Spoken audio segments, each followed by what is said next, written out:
Happy Friday, everybody, and welcome into College Football Kickoff Live. That is Alex Dono from Locked On Canes. That is Kenton Gibbs of Locked On ACC and Locked On Wolfpack. And thank you for making College Football Kickoff your lunchtime listen every single Friday. Guys, I don't know if you saw this, but Ryan Day got rightfully emotional when an 86-year-old man said, "I think Ohio State is going to lose." Kenton Gibbs, what a touching moment with Ryan Day and America. You know, let me tell you something. The only time you should be getting mad at what an 86-year-old is saying in today's day and age is when they're in Congress. That's it. That is all. What are we doing here, Ryan Day? Stop being – that's why he called you soft. That right there is why he called your team soft. You sat there and got emotional. We showed you, didn't we? Lou Holtz, we beat you. We did it. Ryan, stop it. Knock it off. Great win. Great win. Great. Put your program squarely in playoff contention. But stop being a whiny little baby about the thing, brother. Yeah, Dono, I couldn't believe the first thing he said post game was, I want to know where Lou Holtz is. By the way, it's like 10:30 p.m. Lou Holtz has been asleep for hours.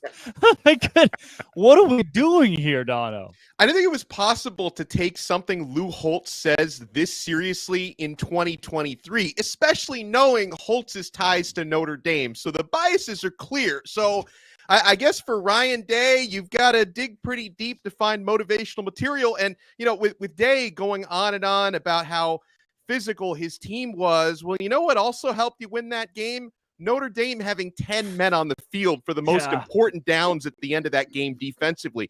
That might have also had something to do with it. Now, kudos to Ohio State for getting the win, because I know I'm on both sides of the fence here, guys, because I did pick Notre Dame to win last week, but you will recall I mentioned I'm a little bit concerned about Notre Dame's loser DNA because they tend to not show up in the biggest games when the lights are brightest. And in this case, they didn't even have the minimum number of players on the field to really complete these plays. And so, I guess for Mr. Day, whatever you have to use for motivation, I guess it worked. Your team's unbeaten. UBU. Speaking of motivation, Dan Lanning, pre-game. Look, this is not Hollywood. This is the football field. That's some old school stuff. Like, that's what my coaches would have said. You know, that's what gets me fired up about football is when a coach says to the cameras, to his team, we're just going to go out there and win. And then the greatest diss track of all time when Oregon posts all of the chatter from Colorado pregame. Kenton, you were on the gridiron in college football. You saw some of the best jawing that our country has to offer. What do you make of Dan Lanning and the Oregon Ducks, especially in this beatdown? They officially announced it. They officially told us. It wasn't said before. It was informal before this, but they've officially told us Deion Sanders is the Baba Yaga of college football. He is the big bad boogeyman. They are terrified. They are shaking in their boots. I don't think y'all understand how Oregon, of all teams, of all universities, Oregon, 50 combination, Oregon, more expensive facilities than anybody could imagine, Oregon, Phil Knight testing out everything that he can to give them the advantage. Oregon, that team is talking about, we're here for substance, not flash. Brother, that's what everybody's been saying about y'all for the last 20 years. That is literally the exact talking point that people have used when recruiting against Oregon, and now you're trying to flip it on his head to use it against somebody else. I'm telling you right now, these teams are shaking in their boots, and it's going to be okay. It's going to be all right. Y'all not even going to be in the conference with them no more. You don't got to worry about it. Colorado just became the Big 12's heavy hitter. You're good, Dan Lanning. So, good for you. I know you're going to lose a lot of recruiting battles coming up here, but more power to you. You won this game, and you won it going away. Great job. I was wrong. You were right, Dan. You did it for substance, not for the clicks, even though you invited the cameras into the pregame locker room for the first time in quite some time. But look, see, Dono, I am a whatever it takes guy. If this is what it takes to beat the brakes off Colorado, then you go out, you say whatever you want to the 18 to 22-year-old kids. Obviously, it worked. Are you pro Dan Lanning here?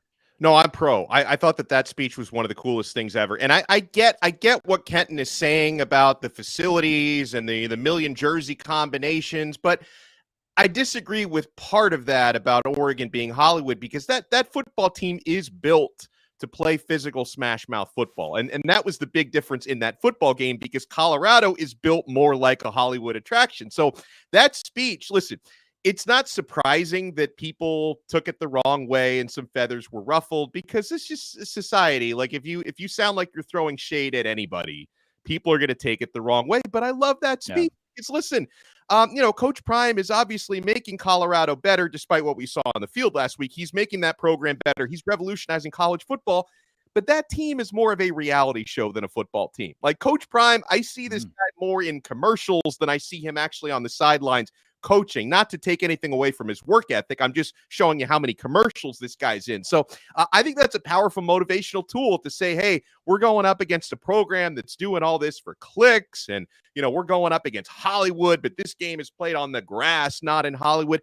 I think that's just a really good motivational speech. Now, the other thing about our society now, Drake, is not only do people take things the wrong way, but everything a coach says these days is on camera, and it's going to get out in some form, right? So, people have been making speeches like that for 20, 30, 40, 50, 100 years. Now it gets out, and people are going to take it the wrong way. But that was an awesome speech, and Oregon backed it up on the field. Had they lost the game, that would have been pretty darn embarrassing for Mr. Lanning, but they went out there and they smashed. So I love the way that went down. They smashed, man. They smashed. That word means exactly what you think it means. It means exactly what you think. Oh, dude, talk about guys who aren't smashing, especially before marriage. Dabo Swinney had another rough week this week. I mean, at this point, you can't be Fire Dabo, right? We aren't threat level midnight yet, but we continue to have this conversation grows and grows. Kenton, you're locked on ACC. This thing doesn't look good. Mr. Garrett Riley, come on in the room. Brother, you're on fraud watch. You're on fraud watch. You may be you're a few seconds away from being called one of the biggest and worst Nepo babies in all of college football, to the level of Ferentz son. I'm telling you that right now. You have that giant behemoth of a back listed at 235, looks like a healthy 245 to 250 in Phil Maffa.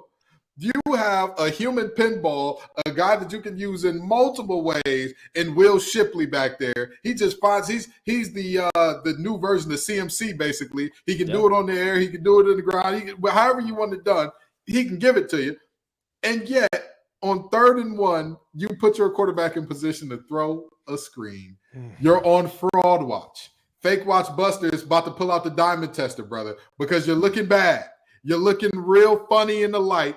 But not only that, Clemson's defensive front is a very interesting group. They're not looking like the Clemson front of old.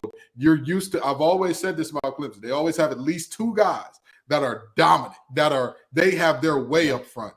And this year, it just hasn't happened. Xavier Thomas has come on and been a revelation. He's looked amazing so far this year. And then you're thinking, well, if he looks amazing, Tyler Davis is going to look great. And Tyler Davis, we about to put out an APB. We about to put out a bolo. Be on the lookout, because we need to go see you, Tyler. Come on. We need you, brother. If Clemson is to dig themselves out of this hole, because fun fact about Clemson right now, although they are 2-2, their 2 losses are both conference losses. They're at the bottom of the conference with Boston College. Yeah. If they're to pull themselves out of this hole, Tyler has to show up at a high level, because when he shows up, it takes the pressure off of Jeremiah Trotter Jr., off of Barrett Carter, off of that secondary that we just saw one of their top corners go down and all that. And the defensive coordinator over there has to answer some questions as well, because they stopped the run effectively all game, and you don't want to go too high in one of the biggest situations in the game after your starting corner goes down, when you've got 2 receivers that are averaging 6'5" and a half. Yeah. And when your corner gets dunked on, what do y'all say? Well, he just made a great play. No, you idiot. You left a corner that was a backup on an island with Keon Coleman, and you get what you get. Sorry to go on that monologue, but it just had to be said. Oh, yeah. There are multiple coaches for Clemson that y'all are on fraudulent. Right. We're hearing and you gave the examples of the athletes. Dono, when you sit here, do you put it on the coordinators, on Dabo Swinney, on the NIL, on the portal? I mean, where do we go? Where's the root of this issue? Because something obviously is not going right at Clemson. Well, all of the above, and also pretty dreadful in-game coaching decisions, because like Kenton was talking about, the play calling and the clock management down the stretch of that game was awful. I mean, I have to give a certain amount of credit to Florida State because good teams find ways to win. And I'm a firm believer of you make your own luck. And part of winning a football game is your coaches making less mistakes than the others. So I have to give credit to Florida State. But at the same time, Clemson, they snatched defeat from the jaws of victory in that game. That should not have been an L. They were just purely physically, for most of that game, the better team out there on that day at home, and they couldn't get it done. And I want to pick up on something that Kenton was talking about with coaches on Fraud Alert, and I want to talk a little bit about Garrett Riley, okay? Guys, we used to always talk about the Madden curse. I'm not sure if Drake is even old enough to remember when the Madden curse was What's really Madden? a thing. I don't. But we all know Madden, after? but the Madden curse hasn't been a thing for a while. The new curse, I think, is the Broyles curse. So this Broyles award, it's given out, this award, annually to the top assistant in college football. And as you can imagine, a lot of Broyles Award winners, they get jobs elsewhere, whether it's a move to be a coordinator somewhere else or a head coach.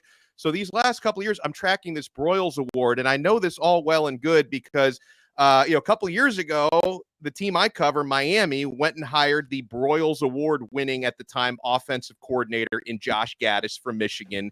It was an unmitigating disaster. It was, I don't know how this guy, I guess Jim Harbaugh was the one calling the shots up there when he was at Michigan, and that didn't work out. Garrett Riley last year wins the Broyles Award, and it's certainly not paying dividends at Clemson. So I'm going to start even tracking deeper years on this Broyles because that might be the new curse. It's not about Madden anymore. It's the Broyles curse. Mike Broyles, 1964 national championship head coach at the University of Arkansas, who played on that team, who was the starting center on that team. Jerry Jones. Yeah. Unbelievable college. But look, this is proof that guys can just sit around and say names for hours on end, and it's the most fun game. Speaking of fun games, the biggest game of the week, the funnest game of the week, Ole Miss, LSU this week on the gridiron in our biggest game of the week. Let's bring in Stephen Willis with Locked On Ole Miss.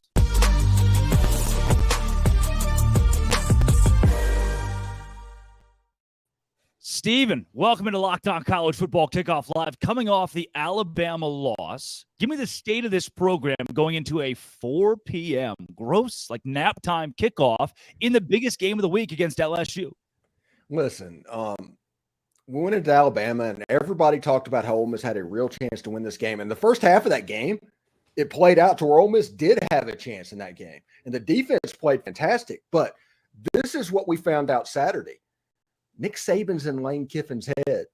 And the second quarter of that game was almost coaching malpractice. And as it got on and Alabama was still in the game and Ole Miss was up 7-6 at halftime, and you're like, well, we kind of know where this could go. And then sure thing, they kick a field goal. They make a big play where Jalen Milroe gets absolutely drilled and complete a touchdown pass. And it turns into like He-Man, by the power of Grayskull, that type of thing. And Alabama is Alabama, and they're the team that we all expected they could be, at least for a quarter and a half.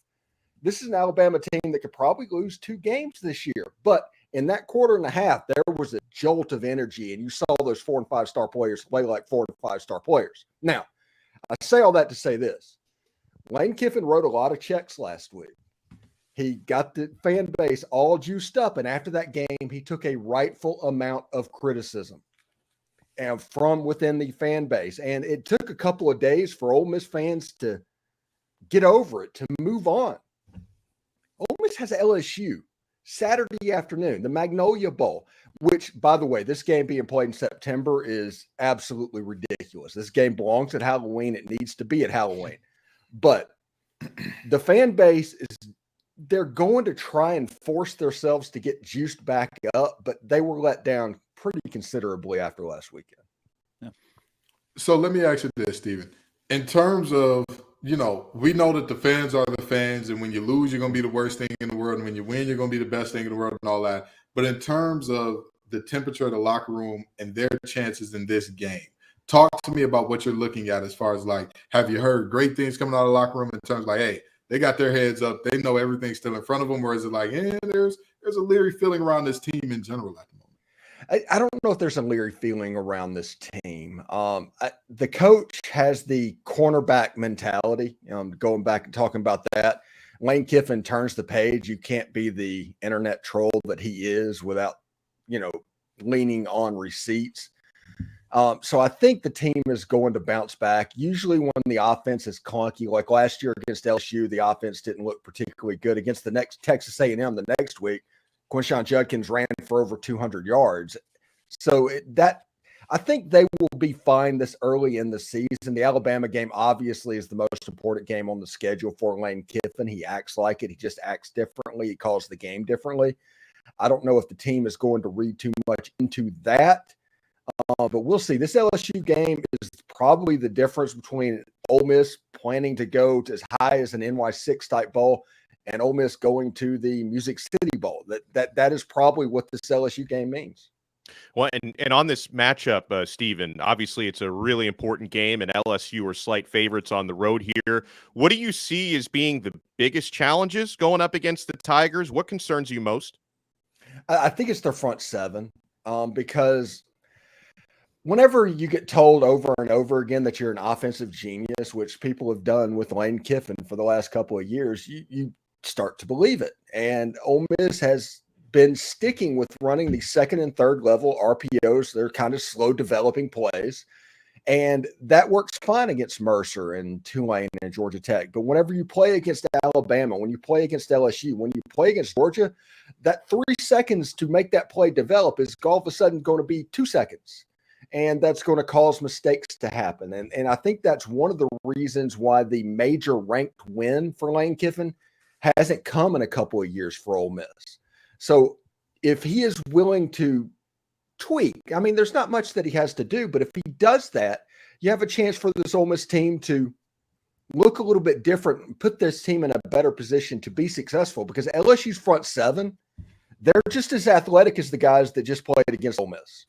You have to earn the right to throw against that secondary, because that secondary is not particularly good. That's transfers from like Nicholls State and Southeast Louisiana. But you have to earn the right to be able to throw the ball downfield. And if LSU knows that the quarterback's going to have the ball for 3 seconds, he's going to be in the same spot, Harold Perkins is going to get home. I mean, that's just the way that works.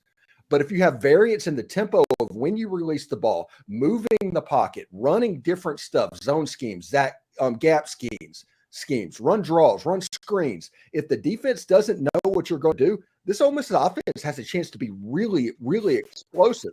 But if they get predictable, LSU's going to eat them up. Hey, Steven, I know looks can be deceiving, but honoring the 2003 team is a weird look. Why is this the thing that's happening this weekend? Okay. Ole Miss was talking whenever they refer to this team as a Western Division champion.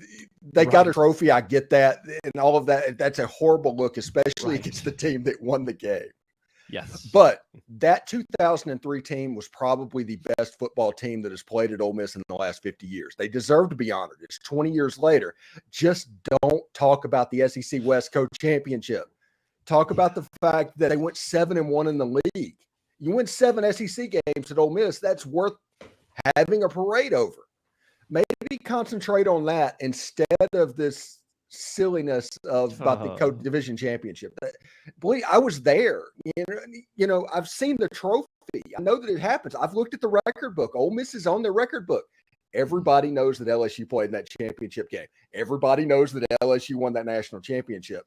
And whenever you do that, it reeks of Central Florida putting up a national championship banner. Hang the banner. Hang the banner. Ole Miss, co-West Division champions in 2003. Let's throw them a parade this weekend. That's Stephen Willis of Locked On Ole Miss. He's got LSU Tigers this week. Stephen, thanks for joining Locked On College Football Kickoff Live. No problem, guys. Thanks.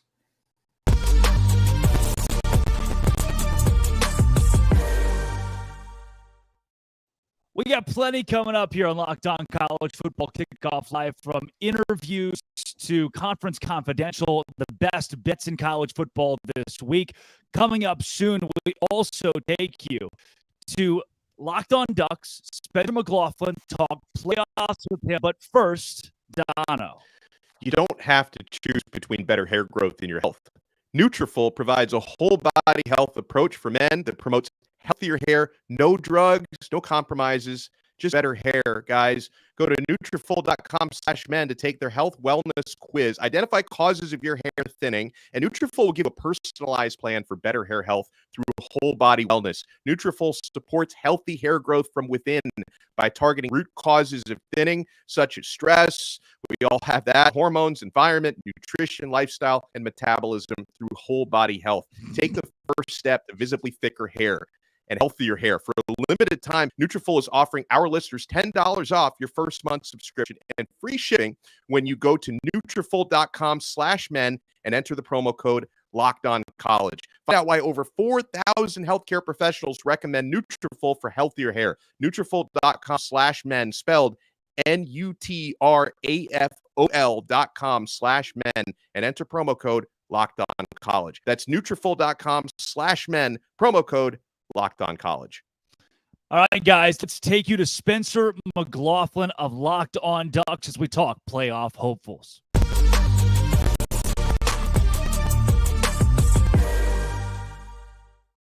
Spencer McLaughlin joins Locked On College Football Kickoff Live, affectionately known as Smiley around the office. Spencer, look, this Oregon Ducks team, some people will say that they proved it against Colorado and Deion Sanders. Other people will say, hey, Colorado's still fraudulent.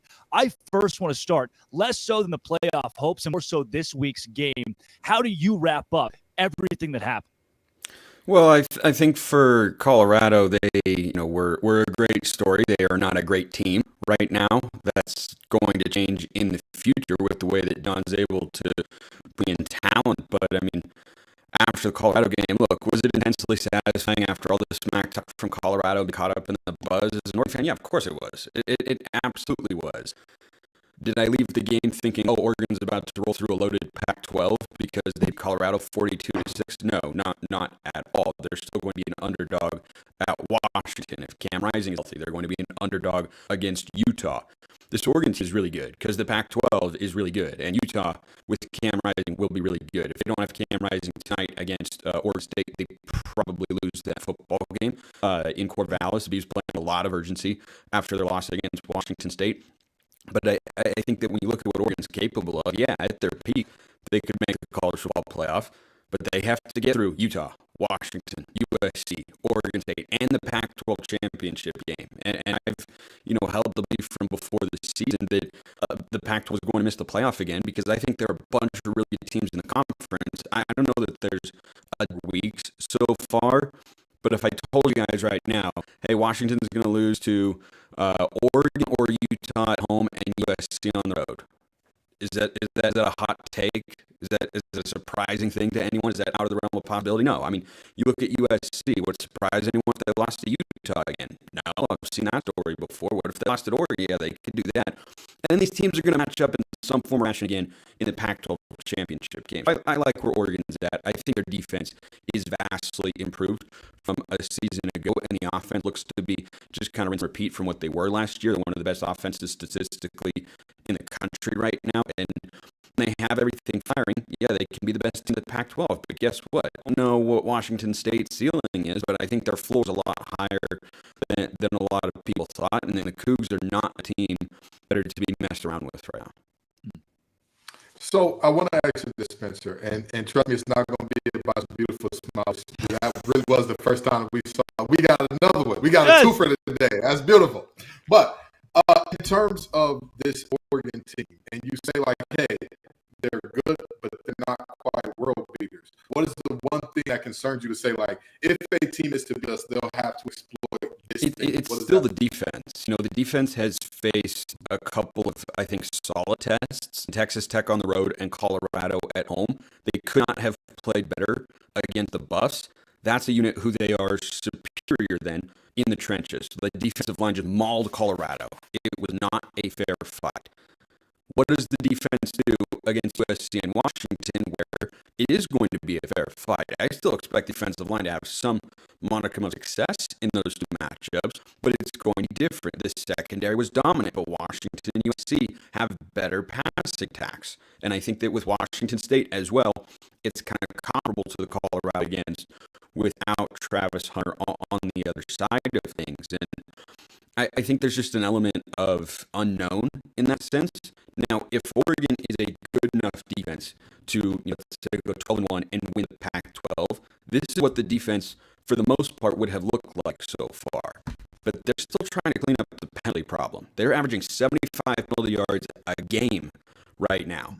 And if you do that at Washington, if you do that at Utah, if you do that against USC, or heck, against Washington State or Oregon State, that might be one too many extra opportunities and could cost you a football game. Like, Oregon has 70 more penalty yards at Washington. I don't know how they're in the football game. That'd be pretty darn tough. They escaped against Texas Tech. They had 100 yards. And that has improved over the last couple of weeks.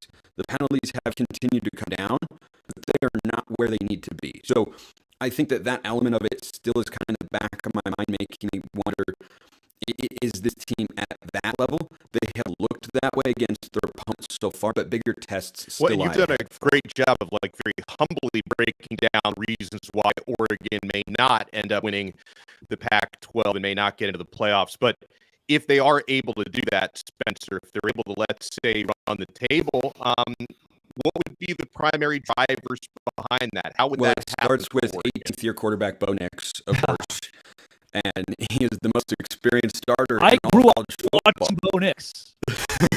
Yeah, we all did. I mean, it's crazy. It was just the second year of the Mario Cristobal era when he made his first start, and gosh, that was a lifetime ago in that neutral site matchup against Auburn in 2019. And I mean, it's just thrilled that we've gotten us to take it for what it is. I mean, having him at the helm gives Oregon fans the utmost confidence, as long as he is healthy, that the Ducks have a signal caller that can get you to the playoff, that can play at that sort of level. The end of the season got derailed a bit when pocket passer. He has to have his legs to be at his best. He has to have that full mobility component to be, a Heisman capable quarterback. But I mean, it starts with him. The offensive line's replacing a lot of pieces. So far, I think they've mostly passed the test. I want to see how they're able to run the football against a good front four in Washington, up in Seattle. But, after not running the ball well against Texas Tech on the road, they've run it exceptionally well each of the last couple of weeks, albeit against some weaker opponents there. But the offensive line's holding up in pass protection. Bo Nix looks really good. His weapons are deep. I mean, every position, I think you've got at least one NFL player. I think Terrence Ferguson, the tight end, is an NFL guy. Troy Franklin, of course, probably one of the top 5 receivers taken in the 2024 class.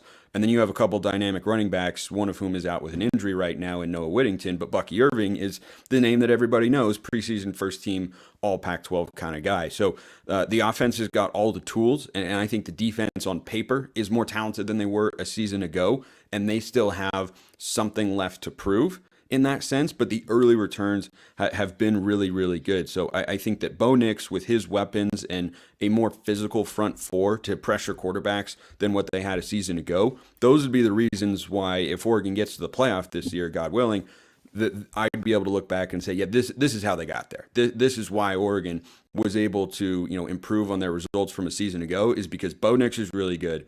They've got him a bunch of weapons, and the front four is much stronger than a season ago. Spencer, maybe most importantly, before we get you out of here, who does Southern Utah have this week? Southern Utah's got number 25, Central Arkansas, 6 p.m. Mountain Time at the Eccles Coliseum on ESPN+. I'll be on the call for that.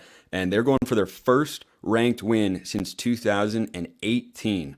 So the Bears are coming to town to take on the Thunderbirds. This should be an electric one Saturday night at Eccles. My mom and dad's alma mater, the University of Central Arkansas, might I add. That's really, is it really? Locked is it on really? Pac-12, Locked on Ducks. Spencer, thanks for joining Locked on College Football Kickoff Live. Appreciate it, guys. Have a good one.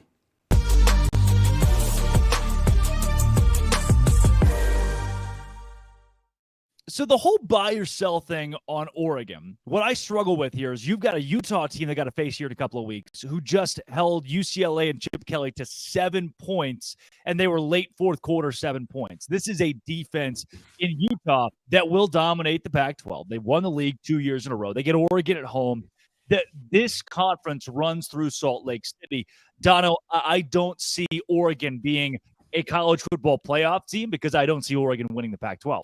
Well, right. And the second half of that Utah conversation is they've already been dominating with their defense. And at some point, whether it's tonight or in the near future, their star quarterback, Cam Rising, is going to be back, which should elevate their offense because obviously, the offense was underwhelming against UCLA, but they didn't have to be any better than that because they had a pick 6 in the game and the defense was completely dominant. So I would figure when it comes to trending higher and higher, Utah would be the team to do that. Not only, as Spencer kind of touched on, Utah has had Oregon's number in recent years. So none of that bodes well for the Oregon Ducks in comparison, but I do still see Oregon as a really, really, really, really good team. And I don't think that what they did against Colorado last week was strictly about Colorado being frauds or whatever else. I think we're going to see Colorado have a lot better offensive games in the near future. But to your point, I think Utah is the team to beat. Yeah, Kenton, do you change your mind about Oregon at all after the Colorado game? No. Let me quote NBA Youngboy's song, Fresh Prince of Utah. It's going to be a parade in Salt Lake City, yeah, because that team is that Utah team is something special. And I don't know why. I don't know what it is about Utah that makes everybody look away in horror like, it's ugly football. They can't be winners. They can't be good in the Pac-12. They're back-to-back conference champs, returning a ton of talent. And we're all just like, yeah, somebody's going to unseat them. We thought that they weren't going to win it the first year. And then we said, oh, well, Utah can't go back-to-back. Oh, well, they're bringing back their quarterback after going back-to-back. They're bringing back most of their talent after going back-to-back.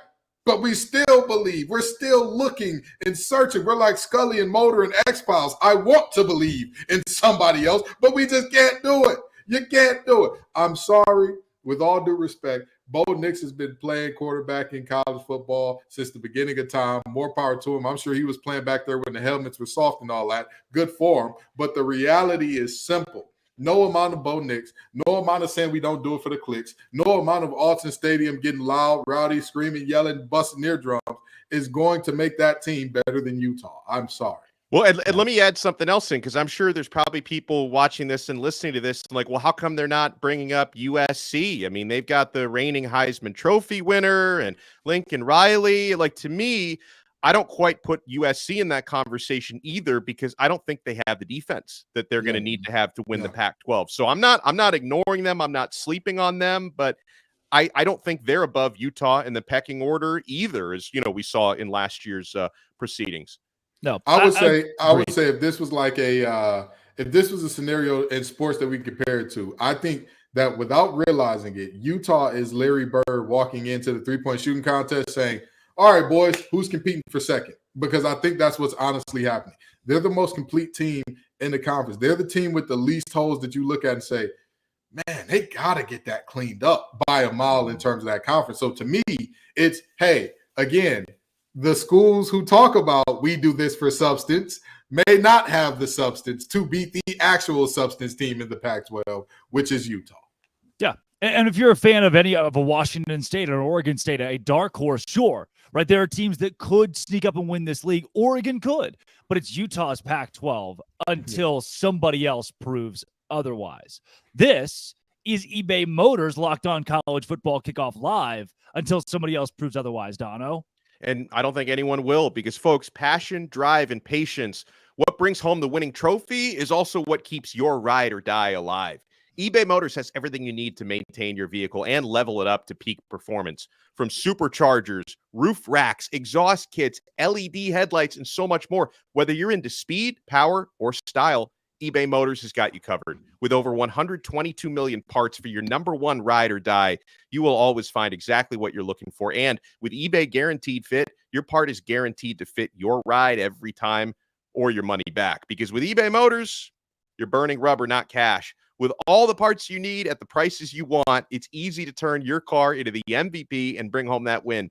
Keep your ride or die alive at ebay.com/motors. eBay Guaranteed Fit, only available to U.S. customers, eligible items only, and exclusions apply. 1 second, guys. I'm getting a hotel phone call. Sounds like it's time to go around the country as we do our first Conference Confidential. We start with the Big Ten. Take it away, Craig Sheeman.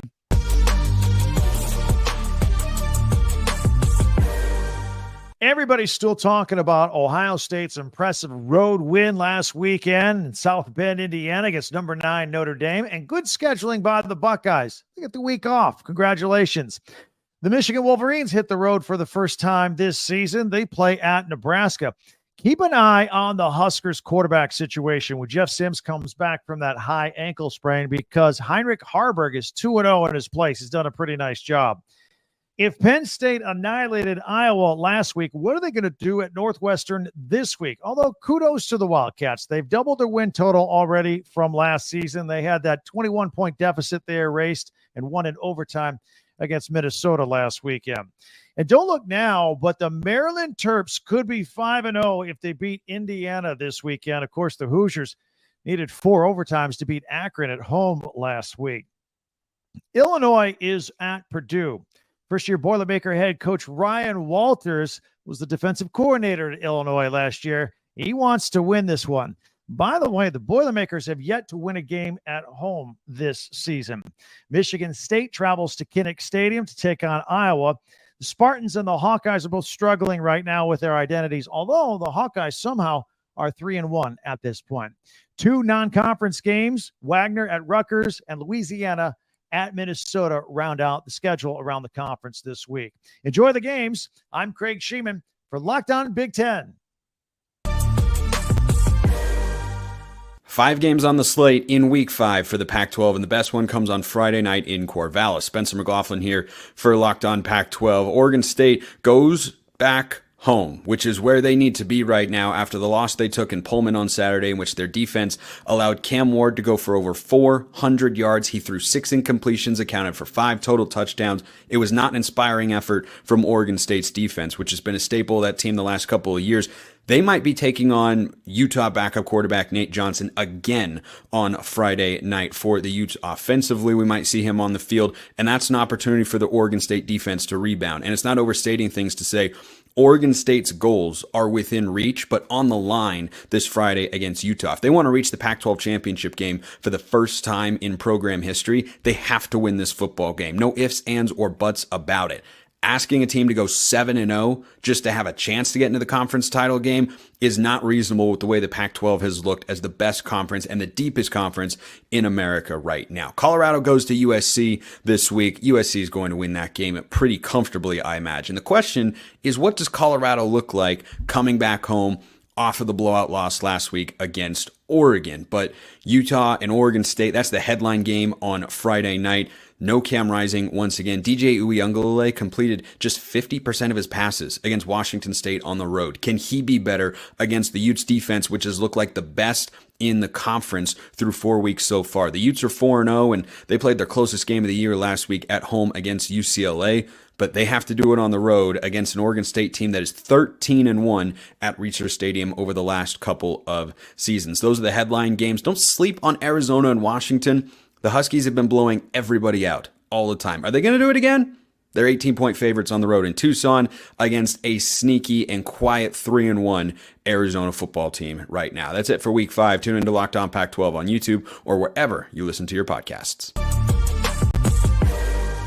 Dave Schultz with your Week 5 Sun Belt preview. Bunch of good ball games, including the Raging Cajuns going to Minnesota, and this will be all about the rushing attack. Minnesota's going to rush for 191 yards a ball game. Can the Cajuns slow down that big offensive line? Cajuns are rushing for a bunch of yards.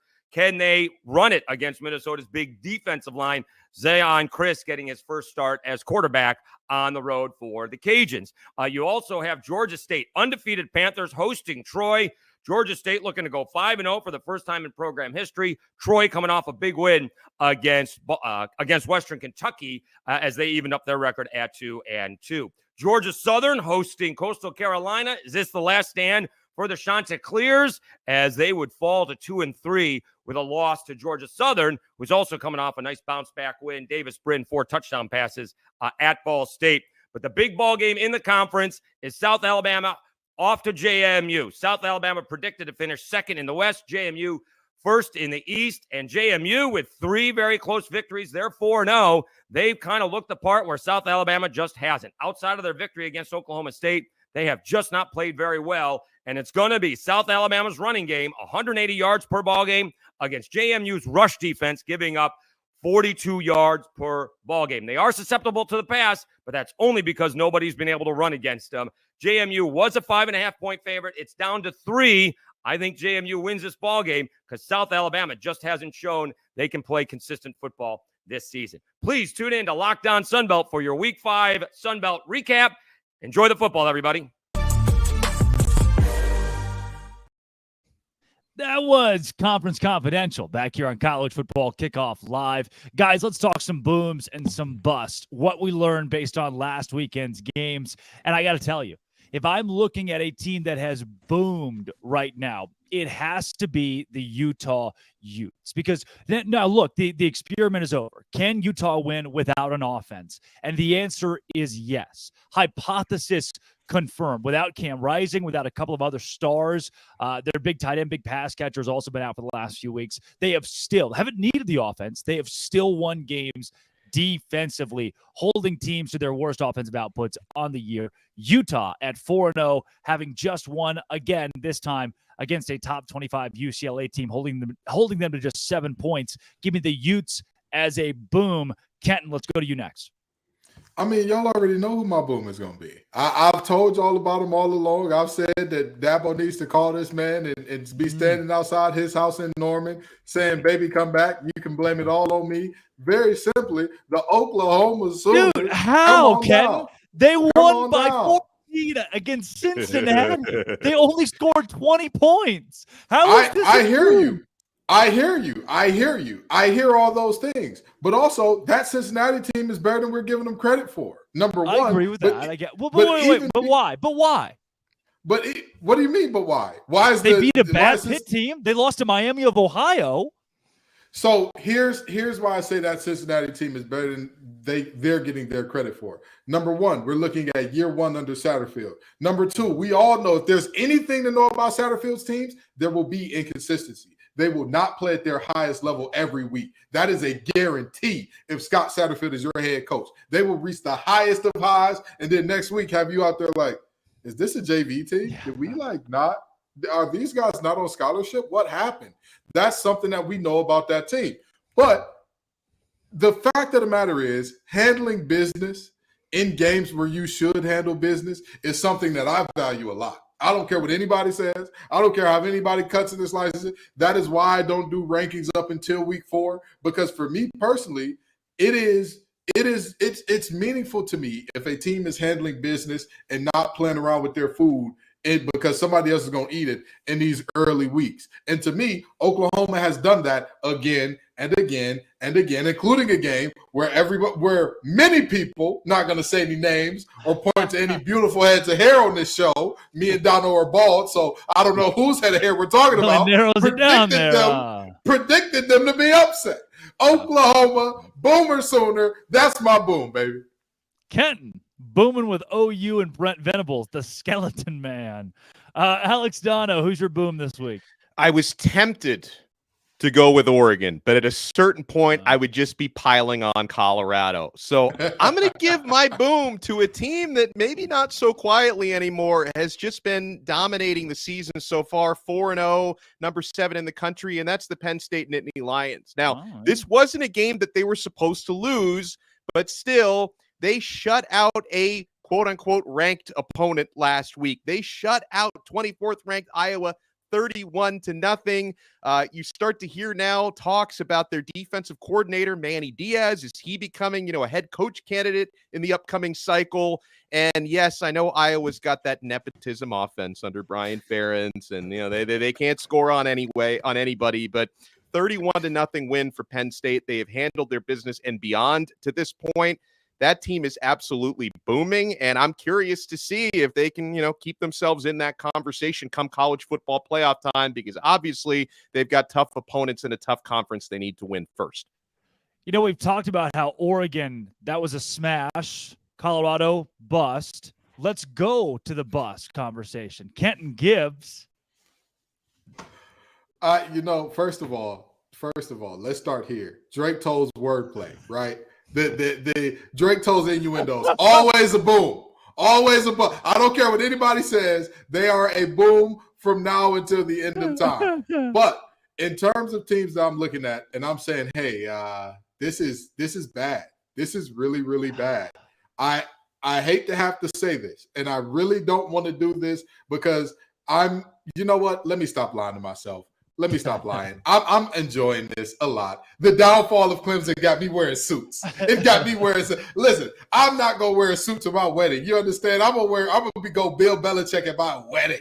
But for Dabo Swinney's downfall, I can't even hold in the glee no more. I can't do it. I can't. Watching this team piss down their leg, do the coaching decisions and clock management. What was that drive at the end of regulation? You have a big run by one of the best backs in the nation to put you in plus territory. And what do? Do they take a timeout, Dono? Drake, do they clock the ball? Why would you? You let the clock run out when you got the plus territory. What a unserious group. Oh, my God. Clemson, I'm just going to say this, okay? And I'm going to leave it here. Dabo, I really and truly hope that you embrace the portal and you embrace all the new things and all that. But I'm telling you, it's going to be an enjoyable ride watching y'all be this bad this year. Oh, it makes my heart smile. It makes me smile with my heart. It makes me drop the Spencer McLaughlin smile on them because I got to get one out today. Dono, who's a bust? I'm going co-bus. Clemson is one of mine. There's nothing I can possibly add to what Kenton just said, but I got to go with Notre Dame at the other. I mean, you talk about snatching defeat from the jaws of victory. You're at home against a good Ohio State team, but finally an Ohio State team that looks by their own standards kind of average. And for the first time in a long time, they don't have some version of Superman playing quarterback for them. So you're at home in South Bend and you hold Ohio State to just 2 touchdowns in the game. McCord doesn't even throw a touchdown pass in that one. They're like 8-9 deep and former 5-star recruits at wide receiver. They can barely get these guys the football. They've got the top receiver in last year's class. Brandon Ennis can't even get on the field these days is what's going on there at Ohio State. And then you've got 10 men on the field on defense for the most important final 2 plays in the game. So listen, again, I said this about Florida State earlier. You got to give credit where credit is due. You make your own luck. Good teams find ways to win. But at the same time, how do you give that game away? I've got to go with Notre Dame as a bust. Wow. Mine comes out of the Big 12 this week because this team, they were not supposed to be great this year, but they have I'll say legendary head coach because you're going to look back and say, oh yeah, he was at the same place for a million years. That's Mike Gundy at Oklahoma State. Every 3 or 4 years, we have the same conversation of, is it time to fire Mike Gundy? His team is 2-2 with a 33-7 loss to South Alabama, and then a loss to an Iowa State team that has losses to Ohio, where they put up 10-7 to Ohio. Oklahoma State just allowed 34 points to Iowa State this week in a 34-27 loss. They don't run the ball well with Ollie Gordon. They finally decided to run it with Ollie Gordon this week, their star running back. Earlier this year, he wasn't getting carries. They couldn't figure out who the quarterback was. They finally said, you know what? We're going with Alan Bowman. That's right. Texas Tech Alan Bowman, who was so bad at football that Michigan said, hey, come be on our staff. We'll call you a player, but you're just going to sit on the bench and coach up our young guys for 2 seasons. Now he's a starting quarterback at Oklahoma State. What did he do against Iowa State? 23 for 48, 278 yards, a couple of touchdowns, a couple of interceptions. Bad is what he did. He was outshone by a kid named Rocco Becht, the Iowa State quarterback who had 350 yards and 3 touchdowns. Mike Gundy, the seat is hot. Oklahoma State is a bust. They should have been a 9-win team this season with the easiest schedule in the Big 12. Guys, we have time for Uno Mas boom. One more boom. Dono will take it to you. Well, then I've got to go with Oregon. I apologize, Buffs fans, even the ones who have been fans of Colorado for more than 6 months, the 7 or 8 of you out there, I apologize. I apologize for piling on. But listen, man, Oregon goes up against the most hyped team maybe in a generation, right? When it comes to it. I know Coach Prime is he's probably rightfully trying to deflect away from his players and say, make me the target, like try not to make, which is an admirable thing that Coach Prime is doing. But his team is going to be a target all season long. For the remaining, 8, 9 teams on his schedule, they're going to treat that game like it's a national championship game. Teams will get up for that. But you know what? Oregon not only got up for it, that Dan Lanning speech before the game, and then they lived up to it with a 42-6 victory. So Oregon comes off looking great because guess what?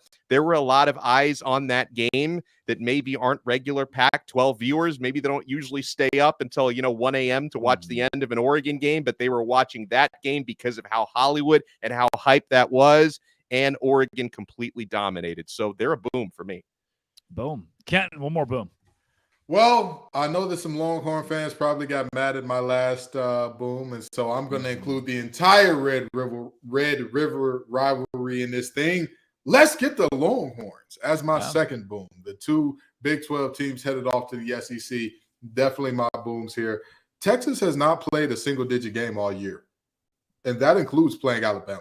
Yeah. Like that's very, very interesting because when you look at this Texas team, you say they have all the pieces, but are they mature enough to show up every week? That's the big question about this Texas team. Are they mature enough to show up? Are they experienced enough? Are the guys that they have on this roster, can they do it every week? And trusting 18 to 22-year-olds to do that, it's a tall order. That's why I'm not a betting man in general, but even if I was, I wouldn't touch college football with the next man's money. But Texas has consistently shown up and not only done what they're supposed to do, they've dominated every single week. And so, I've got to give Texas their love. They have shown up. They've shown out to be a national contender.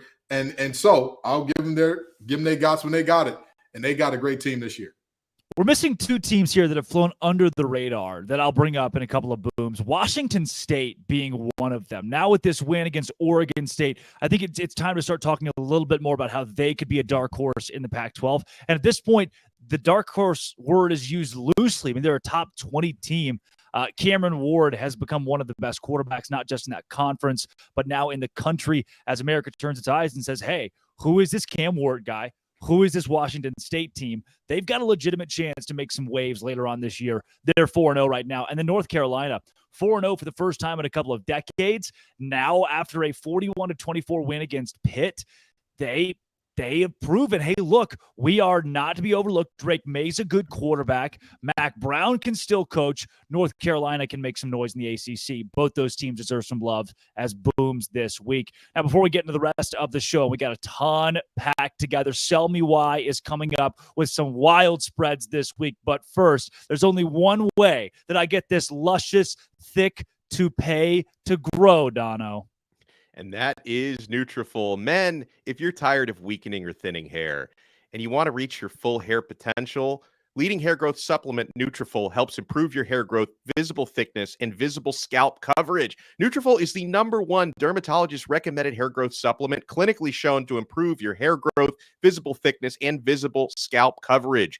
Nutrafol's hair growth supplements use physician-formulated, natural, science-backed ingredients. Their drug-free, patented technology provides consistent, reliable results without compromising your sexual health, by the way. So take the first step to visibly thicker, healthier hair. For a limited time, Nutrafol is offering our listeners $10 off your first month's subscription and free shipping when you go to Nutrafol.com/men and enter the promo code LOCKEDONCollege. Find out why over 4,000 healthcare professionals recommend Nutrafol for healthier hair. Nutrafol.com/men. That's spelled Nutrafol.com/men and enter promo code LOCKEDONCollege. That's Nutrafol.com/men. Promo code LOCKEDONCollege.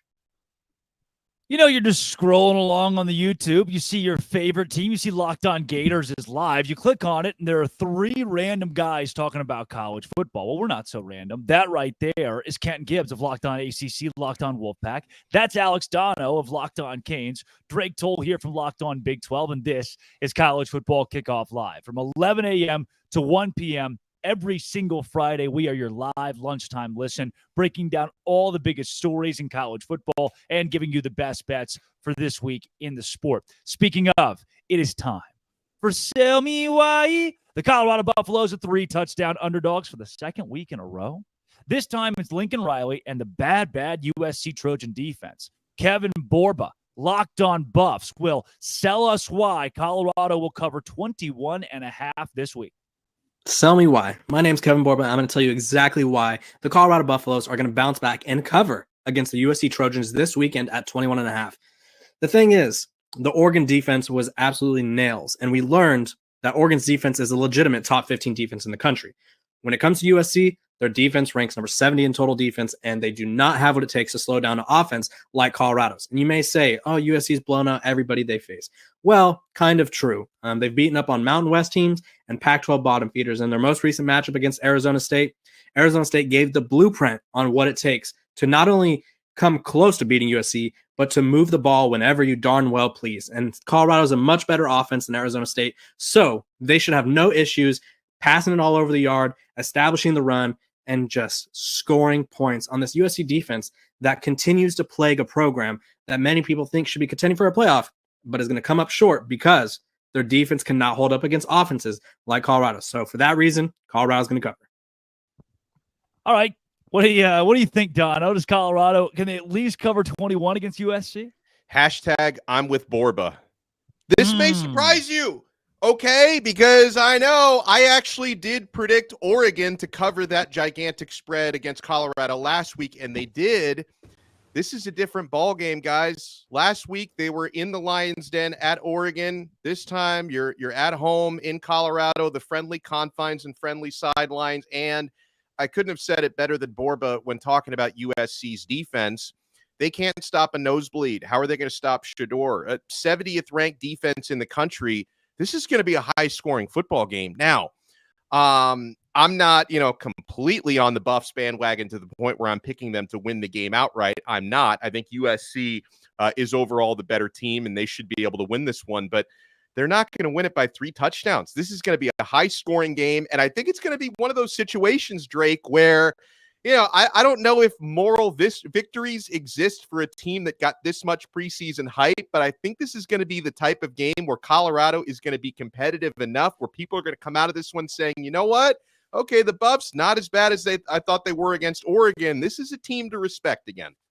Yeah, Ken, to me, you lose your best player in Colorado for at least a couple of weeks, but he was the X factor on defense more so than offense. And against this USC defense, I don't see why Colorado can't put up enough points to at least keep this game within 3 touchdowns. So here's the thing. I said that Colorado's ceiling was about 6 wins. I'm still holding firm to that. However, covering 3 touchdowns and winning outright are 2 entirely different things. Yeah. I for sure have Colorado covering. And this is the reason why, if nothing else. The reality of this is all of the talk, all of the casuals, all of the people who, Deion's going to win it all. They're going to win it all this year. Those folks don't matter, but they felt like they mattered up until last game. Now Deion and his staff could truly go in. The players talked about the self-scout that they did, where they truly went in and said, hey, this is what we're good at. This is what we're bad at. This is what other teams have seen and all that. And it's hard to tell a player, hey, you need to get your fundamentals down in terms of your first step in your hand placement when you just came off one of the biggest upsets in modern sports history and a 1-win team from last year beating a playoff team from last year. It's tough to tell a kid to get that together. When it's easy to tell a kid your first step has to get better? When you just got your dome split in front of national TV. When another coach has talked all this high cash stuff about your team. I got to make sure we keep our clean rating here. I almost lost it. But when another coach has talked cash money about you and they backed it up, that's when you can tell a guy, you have to do the little things right. I think that Colorado will do the little things right enough to keep this game within 21. I don't think they have the horses in the stable to win, but they got enough to keep within 3 touchdowns. Well, one game that is way less than 3 touchdowns. This one's a nail biter. Florida favored by 1.5. Billy Napier, still the head coach. They are favorites heading into Lexington, Kentucky to take on the 4-0 undefeated Kentucky Wildcats. Here's Brandon Olson of Locked On Gators to sell us why the Gators will cover 1.5. There have been just 2 games since the Florida Gators hired Billy Napier to be their head coach in which they went in as underdogs and did not cover the spread. First one was in the Las Vegas Bowl against Oregon State last year, where Florida had a backup quarterback and many backups throughout. And the second one was week 1 of this year against the Utah Utes, where Florida did not show up to play. And granted, there was a lot of doubt coming from that. And then Florida since then has shown up when they've needed to show up. They manhandled Tennessee. There's a Florida Gators offense that the run game has been found since that Utah game, and a Kentucky defense that has 41 missed tackles so far on the season, whilst playing teams like Ball State and Akron. So Trevor Etienne and Montrell Johnson should have a lot of fun in this one. And for Florida's passing attack, you keep the ball short and you pick up yards after the catch. That's what you've been built to do, and that's what you've done. So Kentucky's defense, if they don't clean up significantly, they're going to run into some issues, and Kentucky's defense has been forcing takeaways. Florida has 1 interception on the year. That's it. And it was a ball that hit the receiver in the chest and popped up. So this is a Florida team that doesn't turn the ball over, and a Kentucky team that has needed those turnovers to walk away with victories here. It's a Mickey Mouse 4-0 Kentucky team, and the spread opened at 3.5 has been shrinking ever since. Florida might be favored by the time that we get to this game and kickoff at noon Eastern on Saturday. So I'm taking Florida, cover the spread without a doubt. Wow. An undefeated Kentucky team against a Florida team that we've thought would fire its head coach. Kentucky just 1.5 point dogs, it seems, here now since that video is even recorded. So what do we do with this, Dono? I think I like Kentucky here, but maybe Brandon sold me. I think I like Kentucky as well, but this is a coin flip for me. A lot of times when we do these sell me whys, I'm very firmly on one side or the other. Maybe I just want Florida to lose so we can start calling him LinkedIn Billy again or G5 Billy again. But I got to tell you, man, one of the things that I try not to do when it comes to betting on games is overreact to what happened the previous week. But, Florida, they beat the Charlotte 49ers, but they sleepwalked through that game. They only scored 1 touchdown. The rest of it was field goals against the Charlotte 49ers, who they beat 22-7. So that's not exactly a game that inspires a lot of confidence going on the road to Kentucky. So I'm trying not to overreact to that, but at the same time, it's basically a pick'em game. Like Brandon mentioned, the number has been shrinking. I'd probably bet Kentucky money line in this game is probably the way that I'd go. So he didn't quite sell me, but he gave a valiant attempt. Brandon, who is also the producer of Locked On College Football Kickoff Live and can mute any of our mics at any second. Kenton Gibbs, be careful. Kentucky or Florida? Drake, I want to ask you a question, okay? I want to make sure that there's more than just a beautiful head of hair there, that you're more than just the sex appeal of this show. Now tell me this, Drake. Where did Devin Leary last play quarterback? Last week for the Kentucky Wildcats. Is that what you're looking for? What school was he at before Kentucky? NC State. He was at NC State. I watched the young man up close. I watched him, interviewed him, did all the good stuff, and I told myself I'm going to remove my feelings from watching him play and from any picks that I make involving him this year, even though he's gone. And we love him. We care about him dearly. We wish him the best. And I said I was going to get my feelings out of it. However, just like his Heisman campaign started off at NC State, I'm going to start it off this segment the exact same way. Devin Leary delivers. Folks, I'm sorry to tell you, LinkedIn Billy is going to be back. LinkedIn Billy is right around the corner. Okay? They say scared money don't make no money. Well, thank God that young man ain't in Atlantic City, because how would he get back to Gainesville with no? There it is. They muted him.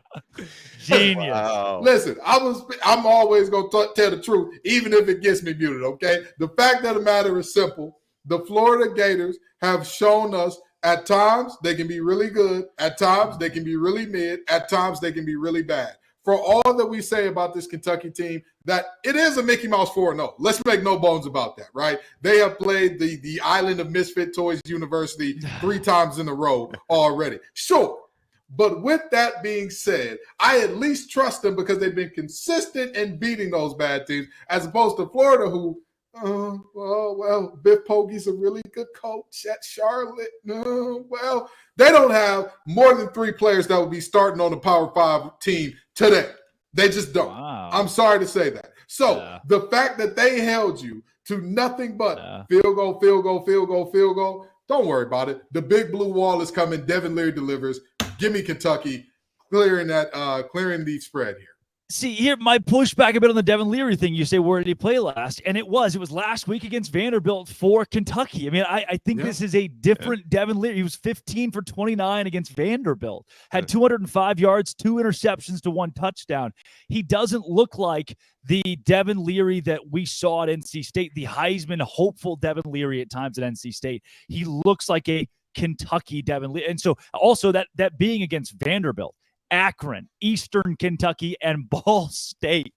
And his stats still won't jump off the page. This is where he should already have 1,400 passing yards and 15 touchdowns and be right there in the thick of that conversation. But he's not. So I don't know if I put this game squarely on Devin Leary, but I do think Kentucky gets it done. Their running game, but with Ray Davis where he is, their running game is solid. I think if Kentucky can establish a run against a Florida defense that struggled against Utah in the trenches, that's where Kentucky can win this game. I'm not sold on Florida winning, but can I be sold on Alabama as 14.5-point favorites? That is the line right now between Bama and Mississippi State. Jimmy Stein from Locked On Bama will sell us why the Tide will cover. This is Jimmy Stein from Locked On Bama. This is why I think Alabama's going to cover that 15.5 number in Starkville against Mississippi State on Saturday night.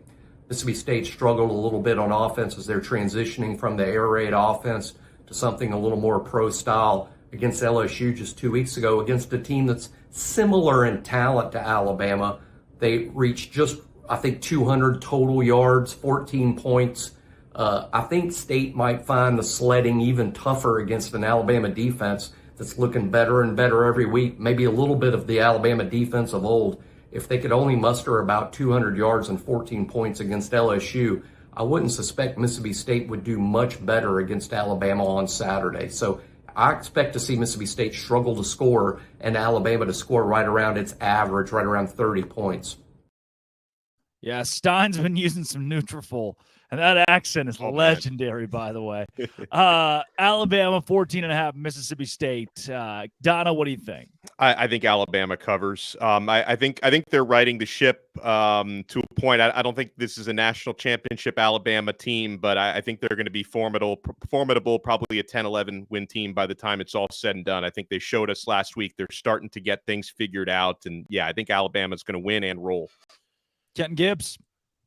Roll Tide roll. I mean, I agree with Dono. This is a team that has figured out who they are, and they're doing what they want to do now. Or not what they want to do, but what they have to do now, right? Yeah. Like, this is a team that realized, hey, we had Bryce Young, we had Tua, we had Jalen Hurts, we had a great run of quarterbacks where we could pitch it all around the yard to all those great receivers and all that.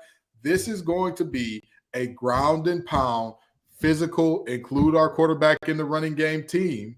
And that's what we're going to have to do. And they've accepted that, I believe.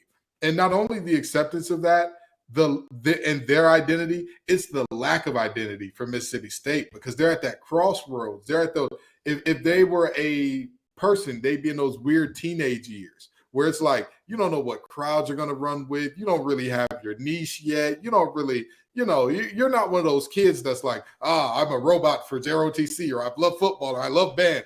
They're the kid that's like, I really don't know. I'm a BC average kid. I just hang out with everybody sometimes. I'm not sure what my niche is. That's where Mississippi State is. And you can't have that with a deficiency of talent in comparison to your opponent and expect me to not believe that opponent is going to impose their will on you. Well, the head coach of the school died in the offseason. I mean, you talk about, that within itself puts you in the limbo period of, okay, you're already the awkward teenager trying to figure it out. You lose a parent. Now your entire world, like, where does this program go from here without Mike Leach? I don't know if we've talked about that enough because it happened in December. So it was December, January. So it was here, square start of the offseason, Mississippi State has some time to recover. No, he's the guy that recruited these players here, that coached these kids up. That's a tough thing to come back from. At the same time, I think because what you're saying is that Alabama's figured it out. I don't agree yet. Not yet. I haven't seen it yet, because remember, they didn't figure it out 2 weeks ago against South Florida. We can say they figured it out against Ole Miss, especially defensively. I still need to see more from the offense. You've mentioned the more ground and pound, more run the ball with or without the quarterback. That's why I think this game does stay at least somewhat close. This is a 27-14 final score. Alabama wins. It's on the road at Mississippi State. Give me Mississippi State to cover 14.5. But maybe the biggest sell me why this week, Duke and Notre Dame. We've already seen the Blue Devils beat Clemson. Now this week, they're 6-point underdogs against Notre Dame. Let's be joined by JJ Jackson from Locked On Blue Devils to tell us why.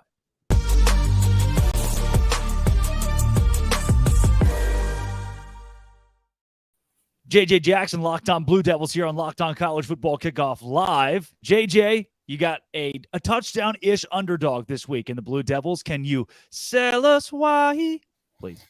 I'd be more than happy to. Really excited for Duke football to finally be on this stage for the first time since 1994. Duke is hosting a ranked opponent as a ranked football team themselves. I mean, this is just unprecedented territory for this Duke program, celebrating that for the first time ever, Duke is hosting College Game Day on Saturday. And yet Mike Elko is not wanting any congratulations over that. He'd much rather get a congratulations over picking up a win against the Fighting Irish. Duke has won all 4 of their football games this season by at least 21 points, including a primetime Labor Day night win over Clemson. They've been on this stage before. The defense has delivered, giving up 7 points in 3 of the 4 games so far this season. And they've got one of the top names at quarterback that the sport has this season in Riley Leonard. A touchdown underdog, I'm all for it. I think Duke absolutely can once again shock the football world and continue this sort of love affair that we're having with the Duke football program. Yeah, Kenton, you come from Locked On ACC. Are you sold here? Oh, absolutely. And let me tell you why. First time since 94, I'm bald and I wasn't even born yet. Let's take that into consideration for a second. But no, very seriously, Notre Dame's offense showed me nothing, less than nothing last week. Less than nothing. And I talked about the NC State defense and the problems that they had, because a lot of people say, well, Notre Dame put up 45 on a really good NC State defense. If you look at many of the plays that happened, the first play out of a weather delay, they give up an 80-yard run. Well, nobody gets big runs against NC State. Not so fast, my friend. Rosas of Connecticut got a 71-yarder against them in week 1. Now, I'm sorry to tell you this. That is not the same defense that we saw from NC State in years past. But now back to Duke. This is a fun fact for you, since he dropped the 94 fun fact on us. Does anybody know how many times a offense has driven the length of the field in terms of from their minus territory or further on Duke this season, their first string defense? Anybody guess how many times they scored a touchdown in that? JJ, do you know? It hasn't been that many. I'm Zero. Yeah. Zero. That's crazy. Nobody's done That's it crazy. yet. Not a single team. The only touchdowns they've given up have either been by their backups or it's been a team that has started in plus territory for some reason, be it off a muff punt or a great return themselves. This defense is so for real. They are so for real. And Notre Dame gave everything they had. They left it all on the field and left one guy on the sideline those last 2 plays. But they left it all on the field last week to come out of South Bend with a win. And they're walking into a Duke team that was they were chilling back, maxing and relaxing, all cool by the second half of last week. So I think that Duke has a situation where Notre Dame's strength is running the ball. Duke's strength is Dwayne Carter in that front. They get after you. They're physical. They stop the run. They have some fun. Duke is at least going to cover. Yeah, Delano, do you agree? Well, let me add some historical context to this. I'm not sure, but I don't know how much history really means in a sport where the rosters get completely overturned every 4 to 5 years. And, it's not Marcus Freeman has only been the head coach for a couple seasons now. But, this Notre Dame, they don't want to be a full football member of the ACC for, whatever financial reasons. But maybe they should have been, because they probably would have won a few ACC titles. They have that partnership with the ACC where they play 5 opponents per year. The last time Notre Dame lost a regular season game to an ACC opponent was Miami in 2017. They have run through ACC opponents like a hot knife through butter. I just want to add that context. I don't know if that means anything in this matchup, but I do. The reason why I'm scared to be sold on what JJ is saying is because of Notre Dame's defense. So, JJ, I'd like to ask you, because I am a believer in Riley Leonard. I saw him carve up my Hurricanes last season. I know this guy is the real deal. But how do you see specifically the passing offense for Duke matching up with Notre Dame's passing D?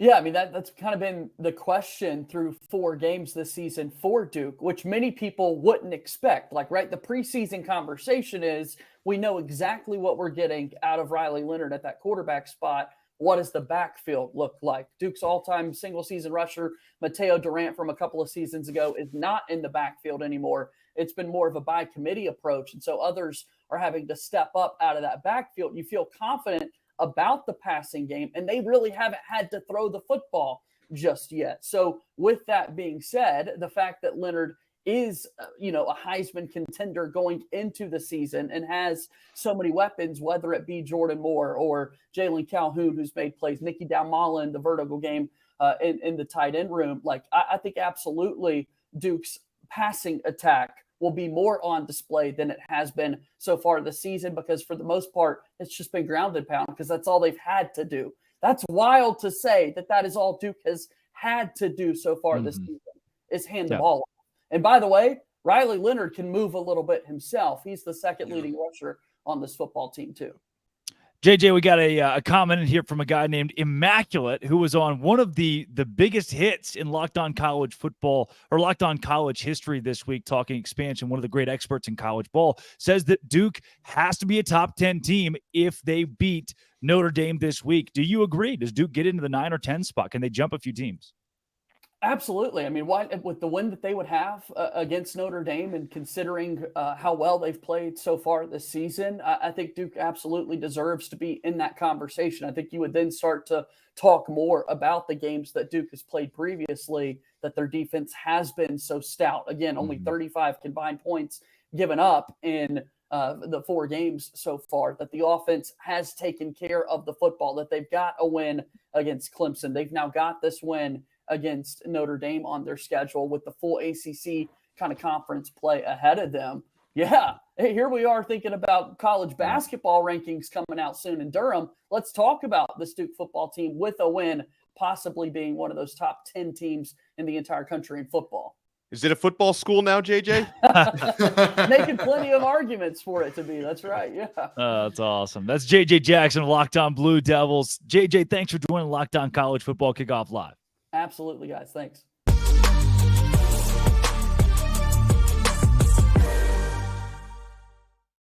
We are rolling along and headed towards our Conference Confidential Part 2. But first, Dono. Guys, eBay Motors, passion, drive, and patience. What brings home the winning trophy is also what keeps your ride or die alive. eBay Motors has everything you need to maintain your vehicle and level it up to peak performance, from superchargers, roof racks, exhaust kits, LED headlights, and more. Whether you're into speed, power, or style, eBay Motors has you covered.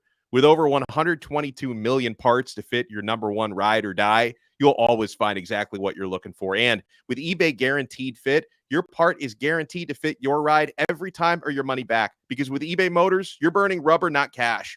With all the parts you need at the prices you want, it's easy to turn your car into the MVP and bring home that win. Keep your ride or die alive at ebay.com/motors. eBay Guaranteed Fit, available only to U.S. customers, eligible items only, and exclusions apply. All right, guys, Conference Confidential Part 2 this week. Let's see what the rest of the country is up to after we checked in on some of the other big leagues earlier. Here in Part 2, we're going to pitch it to Q Drake. He teleports from the school.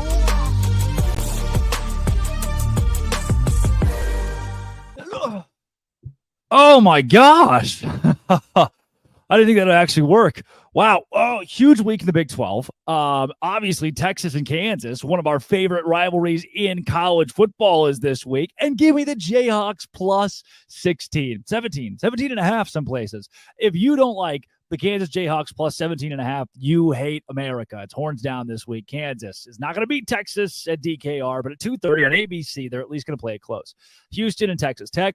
Talk about a snoozer. Would rather watch a paint drying competition. Love both these teams with all my heart. Give me a team to win that game. Baylor, UCF. UCF favored by 12. I'll be in the house for this one. The Baylor Bears get smoked, which is just what happens to them. Gus Malzahn rolls over Baylor. Final score, as many points as UCF wants to score against Baylor, who has less. Iowa State, Oklahoma. 20-point line for OU. I'm seeing a lot of metrics here of Iowa State losing this game by 10. 13. Iowa State plus 20, my entire mortgage. Guess what? I don't have one. I'm 22. I still like Iowa State to make this game competitive. Their defense is that good. The offense exists. They have the ball sometimes, but the defense is good. Oklahoma's offense is not great. They showed that against Cincinnati, only scoring 20 points. If Cincinnati can cover 14.5, Iowa State can cover this week. West Virginia, TCU, Nico Marchiol. You don't know who that is, do you? Garrett Green. Probably don't know who that is. CJ Donaldson. Learn the name. West Virginia running back. He rumbles. He stumbles. TCU 12.5-point favorites. I'm not buying it. I love the dogs this week. Maybe my favorite dog, though, a team that beat an SEC team on the road. They play tonight, Friday night. They beat an SEC team on the road in Arkansas. Now they are 2-point dogs at home against Cincinnati. 2-2 Cincinnati with a loss to Miami of Ohio. BYU, money line at home. Give me the Cougs. That's all the stuff from the Big 12 this week. Our SEC Week 5 picks. We got 7 games of the conference. SEC on SEC. First up, I like Kentucky at home against Florida. I think Devin Leary gets it done despite the turnovers. Florida much improved, but the Wildcats better this week. I like Arkansas in a bounce-back game against A&M and Dallas, taking on the backup quarterback of Max Johnson. KJ Jefferson makes the plays. I like Georgia to win on the road at Auburn. Carson Beck's first true road test, but Georgia wins big. I like Mizzou to roll Vandy and improve to a perfect 5-0. I like Tennessee at home against South Carolina, but maybe take the Gamecocks to cover that plus 12 line. I like Bama to roll Mississippi State and Starkville late night Saturday. Jalen Milroe doesn't do much, but the Bama defense gets the job done. And I like LSU to pull out a close one over Ole Miss and Oxford, minus the 2.5 for LSU. But LSU keeps getting it done. They keep on rolling. That's our SEC Week 5 picks. We'll see how right we are coming up next week. I'm Darian Gray of Locked on HBCU, and I have 2 games for you again this week that you need to look out for. One from the MEAC and one from the SWAC. So in the MEAC, you have North Carolina Central, who's going over to face Campbell from the Colonial Athletic Association. And last year, when these 2 teams faced off, it wasn't pretty for the Eagles. North Carolina Central got beat down badly. So to me, this year is all about getting licked back. It's all about revenge. It's all about making up for it, because last year they halted a lot of momentum from public perception wise, but they halted a lot of momentum for the North Carolina Central Eagles. This year, they have all the momentum already. They're the defending Black college football national champions. You can't let that happen to you again. Not the way that it happened in 2022. Now you look over to the other side in the SWAC, and I'm looking for the showdown between Prairie View A&M and Grambling, because this is a State Fair Classic. It's going to be in Dallas, Texas. It's a great event. But beyond that, these are the 2 teams in the SWAC West that are trending upward, and now they get to face off against each other. One could even argue that this is SWAC West supremacy on the line. I'm excited to see the quarterbacks of Trayvon Conley and Miles Crawley go against each other. Both teams have really good running back duos. Those 2 are going to go against each other. We'll see if Graham is able to air out a defensive secondary that PV says needs to improve. Meanwhile, PV is a team that you can never count out, and we'll see if Grambling can put them away at any moment if given the chance. This will be a very exciting football game. You have North Carolina Central versus Campbell, and you also have Prairie View A&M versus Grambling. To see the outcome and hear breakdowns of these 2 games, you can check me out on Locked on HBCU every single day, Monday through Friday. And you can also follow me on Twitter at South Exclusives. That was part 2 of Conference Confidentials. We've taken you all around America this week. Guys, we've done it every week to this point. It had plenty of names in there on our LinkedIn. Who needs to improve their LinkedIn, brush up on their LinkedIn, and update that page? That is coming up next. But first, Dono. Well, my friends, did you know 80% of men will experience hair thinning in their lifetime? It's normal, but it doesn't have to be your fate, because you can get ahead of that thinning hair with Nutrafol. Nutrafol's hair growth supplements use physician-formulated, natural, science-backed ingredients. Their drug-free, patented technology provides consistent, reliable results without compromising your sexual health. Nutrafol supports healthy hair growth from within by targeting root causes of thinning, such as stress, hormones, environment, nutrition, lifestyle, and metabolism through whole-body health. Take the first step into visibly thicker, healthier hair. For a limited time, Nutrafol is offering our listeners $10 off your first month's subscription and free shipping when you go to Nutrafol.com/men and enter the promo code LOCKEDONCollege. Find out why over 4,000 healthcare professionals recommend Nutrafol for healthier hair. Nutrafol.com/men. That's spelled Nutrafol.com/men, and then enter promo code LockedOnCollege. That's Nutrafol.com/men, promo code LockedOnCollege. All right, guys. Who needs to update the LinkedIn today? By the way, this segment brought to you by both LinkedIn and Butch Jones, who has been a consistent contender who got a win this week, an upset win against Southern Mississippi. Congrats to you and yours, Butch. Kenton Gibbs, who is on your list this week that will likely lose their job? I'm so glad you started with me. I'm so elated that you started with me. You had to know that the ACC has two teams that are coming off of just god-awful losses, that both of these coaches, you know what? I'm going to tell you this. I might head up to Boston. I know I said I was going to be at the Duke and Notre Dame. You really don't like Jeff Hafley. But I'm like, oh, no. It's not just about Jeff Hafley. It's not just about Jeff Hafley. Because Jeff Hafley, that team got blown out the water so bad. Louisville called the dogs off in the second quarter. I don't think people realize Brown was like, all right, that's enough in the second quarter in a conference game. But Tony Bennett, come on to the floor, brother. You know, Tony Bennett had that game won against NC State. You talk about snatching defeat from the jaws of victory, a game in which NC State was mightily favored. And Tony Elliott. Yeah, Tony Elliott. I'm sorry. Yeah. Who did I say? The other Tony is safe for now. Who did I say? You said Tony Bennett. I'm sorry. Yes, Tony Elliott.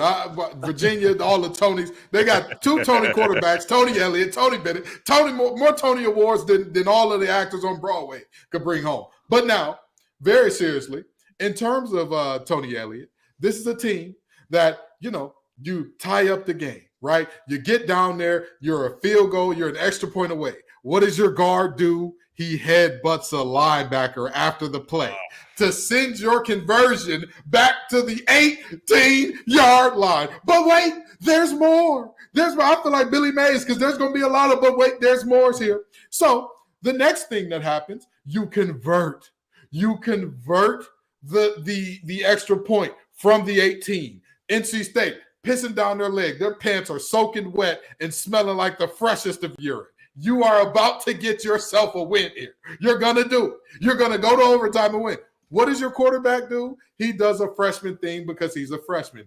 Takes off his helmet and hits a Paul Bunyan-like pose and gets a 15-yard penalty against one of the best kick returners in the nation in Jonathan Gray. And what ends up happening? Jonathan Gray gets a great return that puts NC State in a position where all they needed was one first down to be in field goal position. But wait, there's more. NC State kicks the first field goal, and what happens? UVA has a guy jump over the long snapper, which we all know is illegal, so they get another shot at it where they move even closer. Both of these coaches. I'm going to go up there to Boston because, like I said, anybody who knows me, I've talked about this before, I'm a recruiter outside of this show. I'm a headhunter. That's what I do. I help companies build out. And I'm going to help these two. I'm going to help both of them. I can knock out two birds with one stone and get my coach's resume gig started because I'm telling you, with all the buyouts that they're going to be getting, I don't need a big percentage of buy. Just give me a small little 5% fee. Just give me a little 5% fee, and we'll work that thing out. Because both of these coaches, the block is hot. The block is it's hot. Kenton Gibbs taking out one of the Tonys. And Jeff Hafley, as usual. That Jeff Hafley guy has become a weekly staple.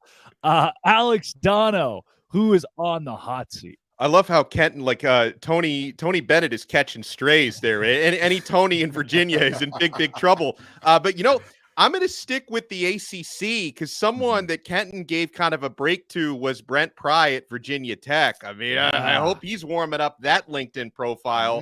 They're 1-3 now. They lost 24-17 at Marshall, and that vaunted Virginia Tech offense has been held to 70 points or 17. 70 would not be so bad. Shocking. They've been held to 17 or less points in 3 consecutive L's. And so, folks, Kenton has already brought up Hafley enough, but I will say that circle the date November 11th on your calendar, because that's when Brent Pry and Jeff Hafley go head-to-head for an ACC matchup. So I'm going to say this. Assuming both of those coaches are still gainfully employed for that matchup on November 11th, we might have a good old-fashioned loser leaves town match, right? The loser of that game may not survive Got to go the following week, or definitely not into the season. So, it brings up like old WWF imagery. I was before Drake's time a little bit. No idea what that means. Yeah. To have those loser leave town matches, that might be what you see on November 11th. Yeah. Guys, I have just been given, the hotel staff has been so gracious to have slipped this under the door. Looks like Dave Aranda on the hot seat. What? You win the Sugar Bowl in the Big 12 championship. Then last week against Texas, granted a good Texas team, but usually when a team loses, you say, oh, they lost the number 3 team in the country, right? They were supposed to lose.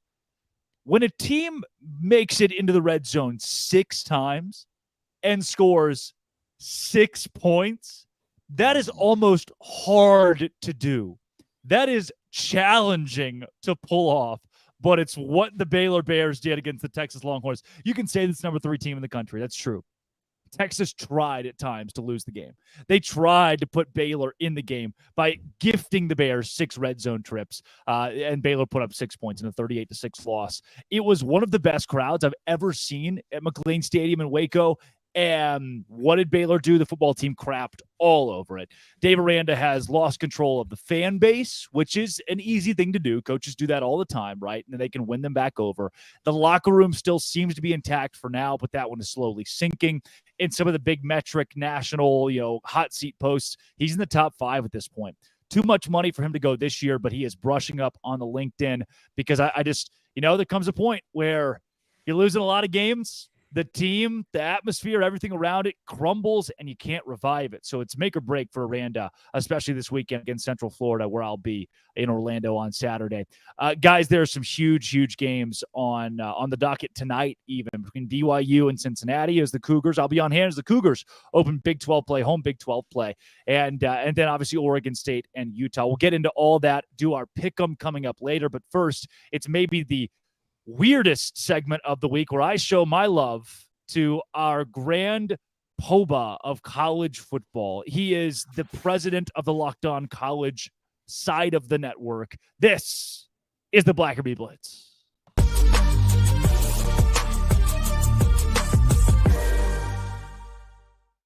It is the Blackerby Blitz. That is the president of the Locked On College football realm, Zach Blackerby. I am Drake Toll, just here so I don't get fired. Thanks, boss, for joining the show today.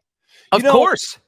As we blitz through some of these big headlines, I keep coming back to this Colorado deal. This one may be my favorite weird one, though. Remember that big a couple of weeks ago, Deion Sanders talked about how this is just football, things happen. Well, the kid, Blackburn, who hit Travis Hunter, took him bowling this week. And I think that's weird, Zach. I think it's weird too, but we've seen this all the time. We've seen dudes get into fights, right? And then they become best friends for the rest of their lives. Maybe that's what happened. Also, Blackburn, maybe he doesn't want to become, I'm just the guy who hit Travis Hunter. Maybe this is a strategic play on his part. Yeah, he's still just the guy who hit Travis Hunter, by the way. Speaking of people who got hit, the Deion Sanders entire football team talking trash pregame. Oregon publishes a lot of what they said in their cinematic recap of the win over Colorado. Colorado got thumped. Is this the end of the Deion Sanders era? Well, first off, incredible troll job by Oregon. Totally savage. It's like, we're catching all of this. We have all the receipts, and then we showed everyone the receipts shortly after the game was over. Incredible, like caught in 4K type stuff for the Colorado Buffs. I don't think it's over. I do think it's kind of what we thought it would be, though, Drake. This is a Pac-12 conference that, though it's about to fall apart and crumble, it's going out with a bang. And their schedule's not going to get any easier. So I think a lot of people are going to hop off, especially after the next few weeks if they pick up a few more losses. But to me, Colorado has already overachieved this season. I think Deion has already kind of done enough of the proof of concept. He's able to go to guys and say, I need offensive linemen, I need defensive linemen, I need help. But we're close. We're a lot closer than we used to be. And so I don't know. I mean, they may be a bad football team, but I think they're better than what we thought they were going into the year. Michigan State has now officially fired Mel Tucker, proving to people everywhere don't have non-consensual phone sex, especially with someone who is a sexual assault survivor advocate who you've invited to your university multiple times. This dumpster fire finally has a bow on it. Mel Tucker is gone. Yeah, I got the notification from several apps saying Mel Tucker now fired. And I'm like, oh, I guess, yeah, that technically hasn't happened yet, but I'm kind of done talking about it. Drake, Mel Tucker, get out of here. Your coaching career is probably over. He is done. I don't know. There are some different therapy programs, different therapy college football programs that hire the like. We'll see if he makes a return at one of those. Oh yeah, maybe he's a grad assistant in Alabama in 2 years. Yes, maybe he is, where he's already been. The playoff committee met this week and said, you know what? Nah, for now, let's stick with 12. What do you think about that? I think 12 is a good number. I'm still a fan of staying at 4. I know a lot of people are against that, and 12 means more college football, which is certainly a good thing. But I think regardless of what we do, it's going to water down what it means to be a playoff team. Yeah. And right now, I think we've already kind of had to do that. With several seasons, it's like, okay, there's 2 or 3 teams that are worthy of a playoff team. And then the 4th team, it's like, okay, who do we want to just invite to the party? When you go to 12, I mean, I think it's really going to zoom out. I mean, because parity is a thing in pro sports. It is not a thing in college football, nor does it need to be. And I just think when you bring in 12 teams, I don't know if that's necessarily good for the sport, but it may be good for the fan, and that's all that matters.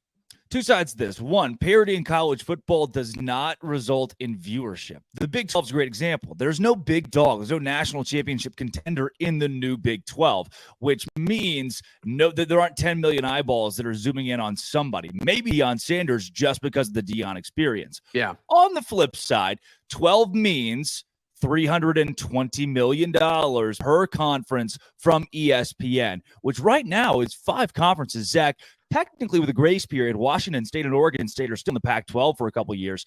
They could walk into $160 million each if ESPN doesn't move them elsewhere. Man, just keep showing up, Washington State and Oregon State. I mean, what a gift. What a gift from ESPN if that were to all happen. But they got to figure something out. And, you know, we saw a few reports. You and I texted about it. They're going to try to operate as a 2-team conference. That was one of the things that they discussed. And it's like, no, that's not a conference. I hate to break it to you. That's not a conference. Those are 2 teams that are about to become trust fund babies. And look, I'm not gonna fault you for it, but I am gonna be a little jealous.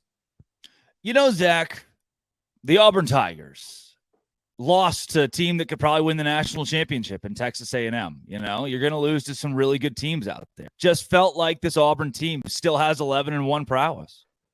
You said it, not me, but I do think they lose this weekend. So maybe 10-2 is still on the table for the Tigers. And yes, my one Auburn question for the week. Ole Miss this week, I found it really heartfelt that they are celebrating their 2003 national championship team. They won the championship, right?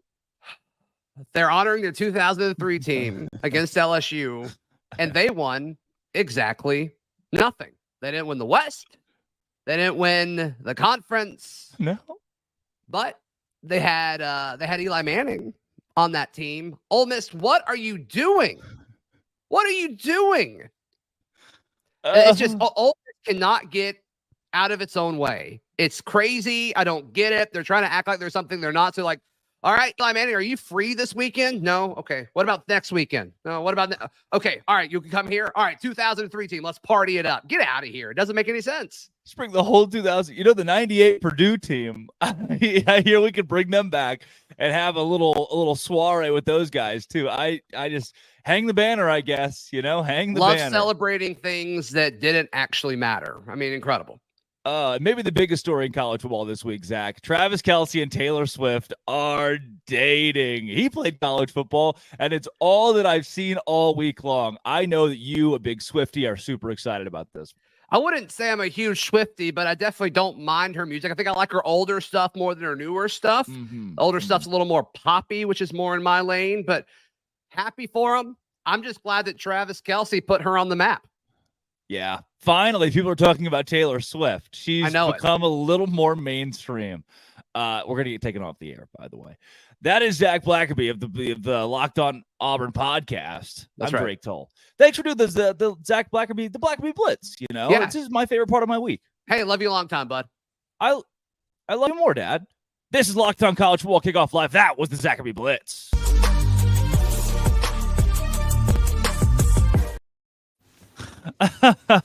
Can I say something? For the last hour and 40 minutes, I was wondering if there's any possible way on a college football breakdown show, if we could find a way to work Travis Kelce dating Taylor Swift into the show.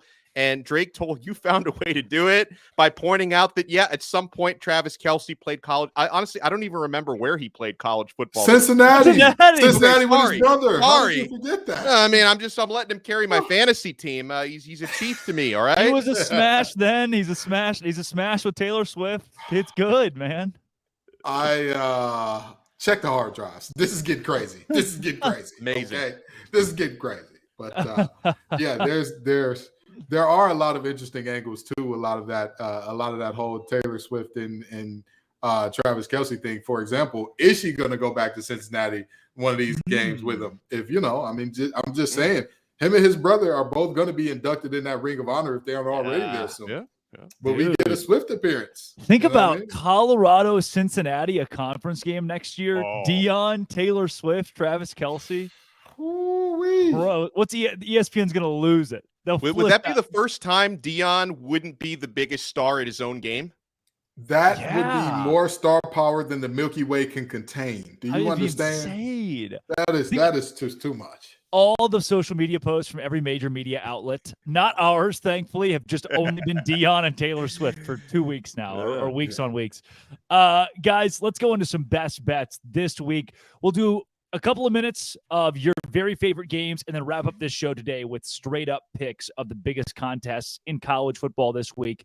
Starting in the Big 12, when you think best bets, guys, tonight, BYU opened as a 3-point favorite. They are now 1.5-point underdogs against Cincinnati. The game has moved from even to swaying in both teams' favor. I think BYU wins outright in a home night game. The Church of Jesus Christ of Latter-day Saints is having its biggest conference of the year in Salt Lake City this weekend. So what does that mean? Everybody and their mom is in Provo, Utah, myself included, for the game. Myself included for the game. And this place is going to be packed, raucous. I think BYU wins it at home pretty easily. Yeah, from what I've been told about BYU's home atmosphere, it's not only like loud and raucous, it's also terrifying. Because they're it is. Yeah. They're deadly silent originally, and it scares a lot of people, which it would terrify me too. They bring out Polynesian fire dancers and Cosmo the Cougar. Yeah. So with that being said, I know we talked about this. This Cincinnati team flying under the radar a bit and all that. But if we're talking about best bets here, and the bet has BYU as the underdog, if I have that correct, right? Yeah. So if Cincinnati wins this game by 1 point, does BYU cover? BYU covers as of last check at a FanDuel. Yeah, it was 1.5 in favor of Cincinnati. Yeah, I think Keaton Slovis shows us why he's Keaton Slovis and not that's Keaton Slovis and that's Keaton Slovis way late in this game. And I think that Cincinnati escapes by the hairs on their chinny chin out of Utah with the win here. Wow. Now, Donna, what's your you got any best bets in college football this week? Yeah, I mean, listen, I tipped my hand to this one earlier, but if anyone's tuning in late, I feel pretty strongly about Colorado covering plus 21.5 against USC. I think that line is very reactionary to what everyone saw happen to Colorado on the road against Oregon. This time around, they're at home. Is USC the better team? Absolutely, but they don't really have a defense, guys, and Colorado is going to score. I think I see USC winning this game by 10, 13 points, not really much more than that. So plus 21.5. Again, I think that was an overreaction to what happened last week. In fact, if you go with the sharps, right, and I don't care what percentage of bets have been coming in on USC, because a higher percentage of bets have come in on them. A higher percentage of the money is coming in on Colorado, because they were 24.5-point underdogs when the line opened. That has shrunk by 3 points. I'm still comfortable taking Colorado at plus 21.5. Yeah. Kenton, best bets tonight, tomorrow, whatever? You know, I hate to say this, and I hate to do this to my boys, but I got to do it. I bet with NC State once, and they let me down. They disappointed me. They had me sitting here saying, how under God's green earth did this happen in terms of playing Virginia, a team that's dead last in the conference in both offense and defense, into a game where Virginia should have very well won it. And with that being said, I believe the line opened for this Friday Night Lights blackout at, I want to say 6.5 or 7 points. I think Louisville takes care of that comfortably. Their offense is, to say they're explosive, I'm talking there you just had Chipotle and Taco Bell and Little Caesars in the same day type of explosive. I mean, it's going to be a great sight in terms of, if you give Johar Jordan a crease, he's gone. Bye. See you later, brother. More power to you. Go bang your head on the goalpost. Jamari Thrash is a touchdown machine out wide. The only chance that NC State has to not allow Louisville to cover is if they absolutely decimate Jake Plummer, which is something that I'm not sure that they can do. There's a world, or not sure that they will do. They can do it if they're firing at their highest clip, but I'm not sure that they will. Yeah. Guys, looking around college football, James Madison -3 at home against South Alabama. I love that being a lock of the week. Syracuse plus a touchdown at home against Clemson. Give me the orange. I think they at least keep that game within a score. Around the Big 12, too, I love West Virginia covering 14 against a TCU team that's good, but West Virginia's running game and defense are both so solid. TCU wins 20-14. West Virginia certainly covers 14 points. Iowa State, Oklahoma. I actually have Iowa State plus 21 at OU because of that defense that Matt Campbell has put together and the offensive explosion they had last week. Then UCF, who hosts Baylor this week, they're 11.5-point favorites. That line keeps moving in favor of Baylor, which I think is a mistake. I've got UCF winning that game by 13 points or more. 13 is the minimum for UCF. They cover 11.5. Give me UCF over Baylor. Now, guys, any more big picks before we get into the straight ups on the biggest Let me game? say this. This is a pretty big number, but I don't know if I can see Nebraska even being within 17 points against Michigan. I don't know what I'm missing here. I mean, to me, Michigan, I look at them as a bona fide college football playoff championship contender, and Nebraska is still Nebraska. Even if they made a positive coaching change, I think it's going to take Matt Rule a little bit more time to make that program respectable. I think Michigan, who's only giving 17.5 points, is going to win that game by 3 or more touchdowns. Kenton? Yeah, I don't have any more. I'm not much of a betting guy, so I'm not going to sit here and pretend that I've been following the lines and tracking them closely. I make sure that I keep one or two in the tuck just because I know Drake's going to call on me. And, you know, you got to have an answer when the teacher wants to call on you during popcorn reading. But I'm not the betting guy. I'll leave that to the Italian ad guy over there. Somebody called me in the chat. I love it. I'm even wearing the old school Italian hat today. Full blown. He is for sure going to make us an offer we cannot refuse on these bets today.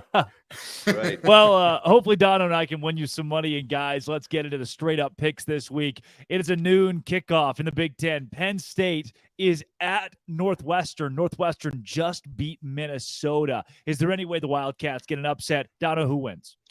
Maybe if they get a miracle, they can get an upset. But no, the Penn State Nittany Lions, they're winning. And for what it's worth, I know this isn't a betting segment anymore. I also think they're covering. I am bullish on Penn State. Kenton Gibbs? Penn State whoops the claws off the Cats. This is not going to be a good game by any stretch of the imagination.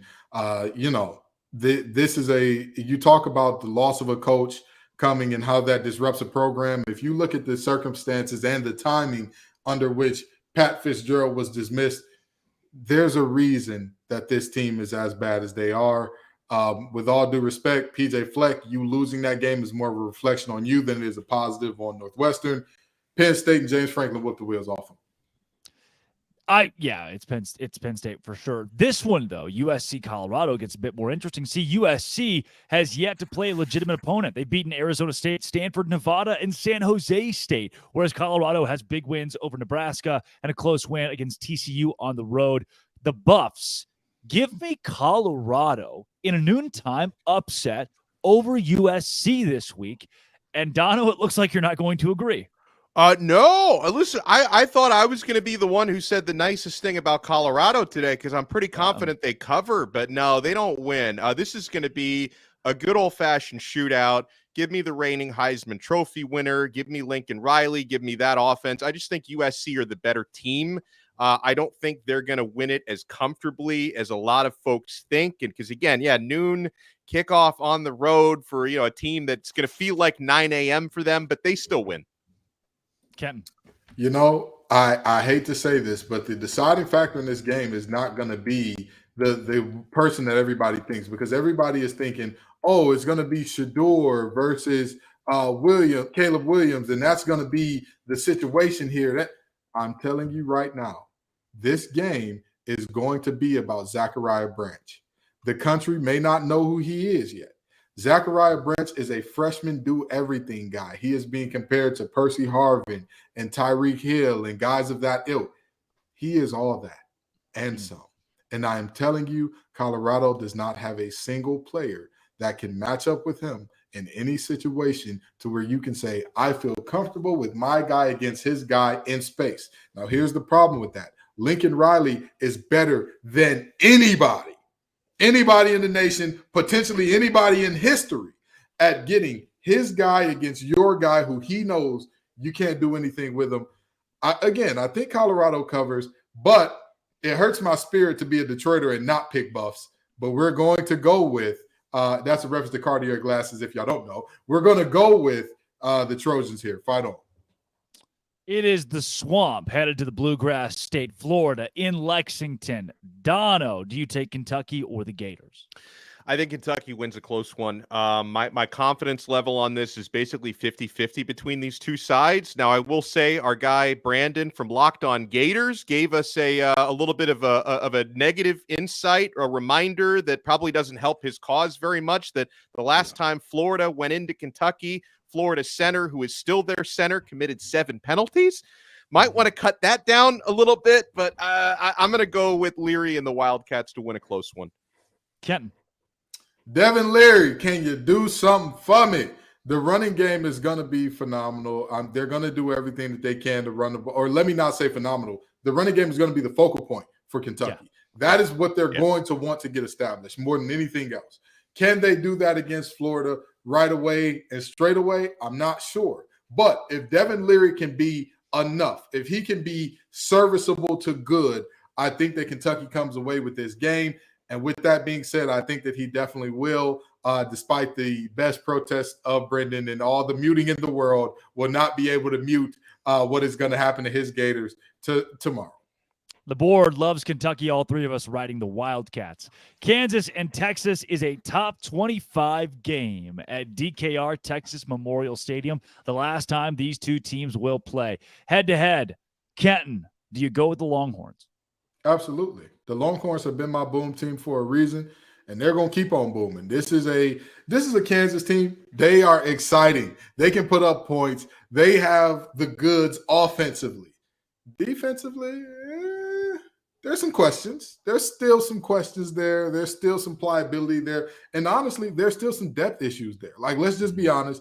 They don't quite have the horses in the stable. The Les Miles and what he did to that program, he will never pay for his crimes. He should, though. He should.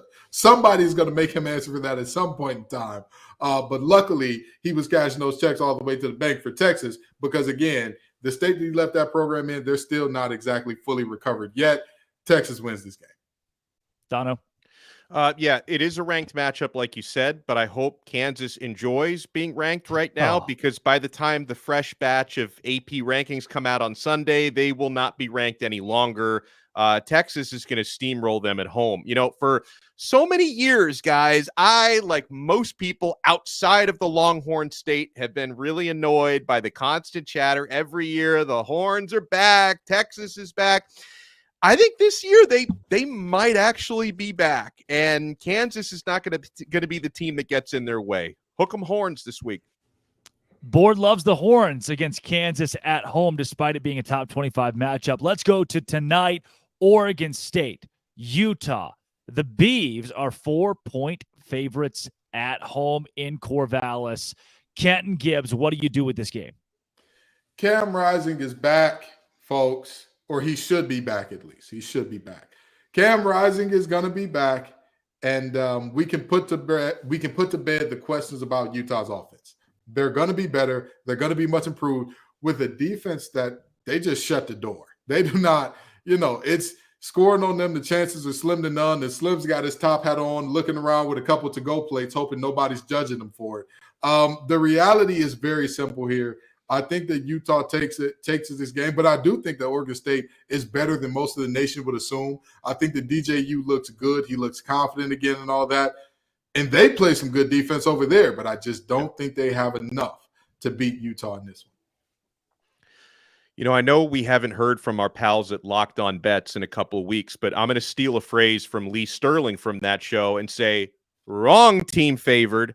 I get it. This is not your daddy's Oregon State, but they shouldn't be, even at home, a 4-point favorite against Utah tonight. The Rising return to me, even if there is some rust, I think that's going to make a big difference. I think a lot of folks are overreacting to their lack of offensive output a week ago. I think it's a bounce-back offensive game for Utah. I do think the game is close, but I'm going with the Utes to get it done. The Utes win it on the road tonight. Board loves it. BYU hosting Cincinnati as an underdog tonight, missing Ben Bywater, one of the best defensive players the Cougars have to offer. I like BYU as a dog to win it at home. Dono. Man, I hate to. We've agreed so much. I don't like it, but I'm gonna have to agree to Kent because I'm really not that sold on Cincinnati. So I'm gonna go with BYU. You already talked about how difficult the atmosphere is gonna be up there for the visiting team. So yeah. I'm gonna go with BYU. Again, I've got Cincy covering just by the hairs on their chin. I think that they escape with a win in a crazy way here. Because again, it's not that I don't trust Keaton Slovis. DMX said something a long time ago that I found to be very prophetic. Okay, trust everybody to be themselves, but trust in you to see them well. What are we not trusting in our eyes that we're looking at Keaton Slovis and saying, hey, he's going to win an important ball game? What's going on here?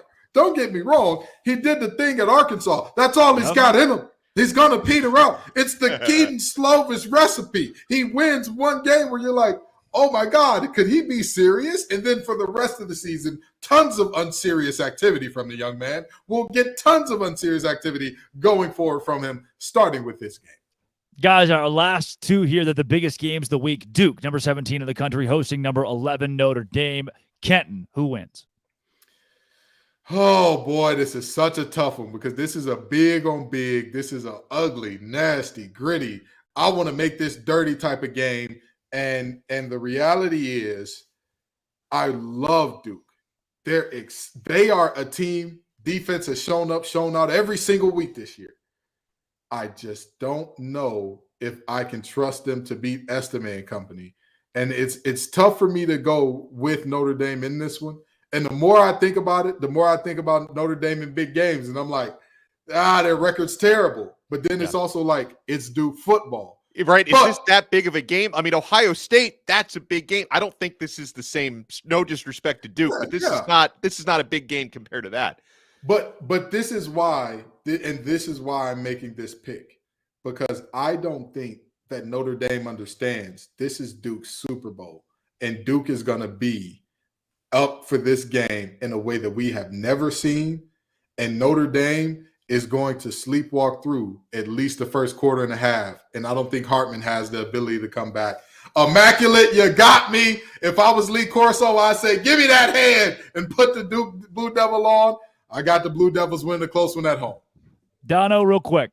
As an old school Miami fan, nothing pains me more than picking Notre Dame to win a game, but unfortunately, I've got the Fighting Irish winning a close one at Duke. Give me Duke for kicks and giggles. And last but not least, number 20 Ole Miss hosts number 13 LSU. I like the Rebels in this game. Ole Miss on top of LSU. Give me the underdog at home. Kenton. Brian Kelly is going to piss down his leg. It's bedwetting time for Brian Kelly. It's big game. He's going to do it. Don't worry. They don't have they got cotton sheets there. They don't have the rubber one, so they're going to have to spew in that for a minute. Give me Lane Kiffin.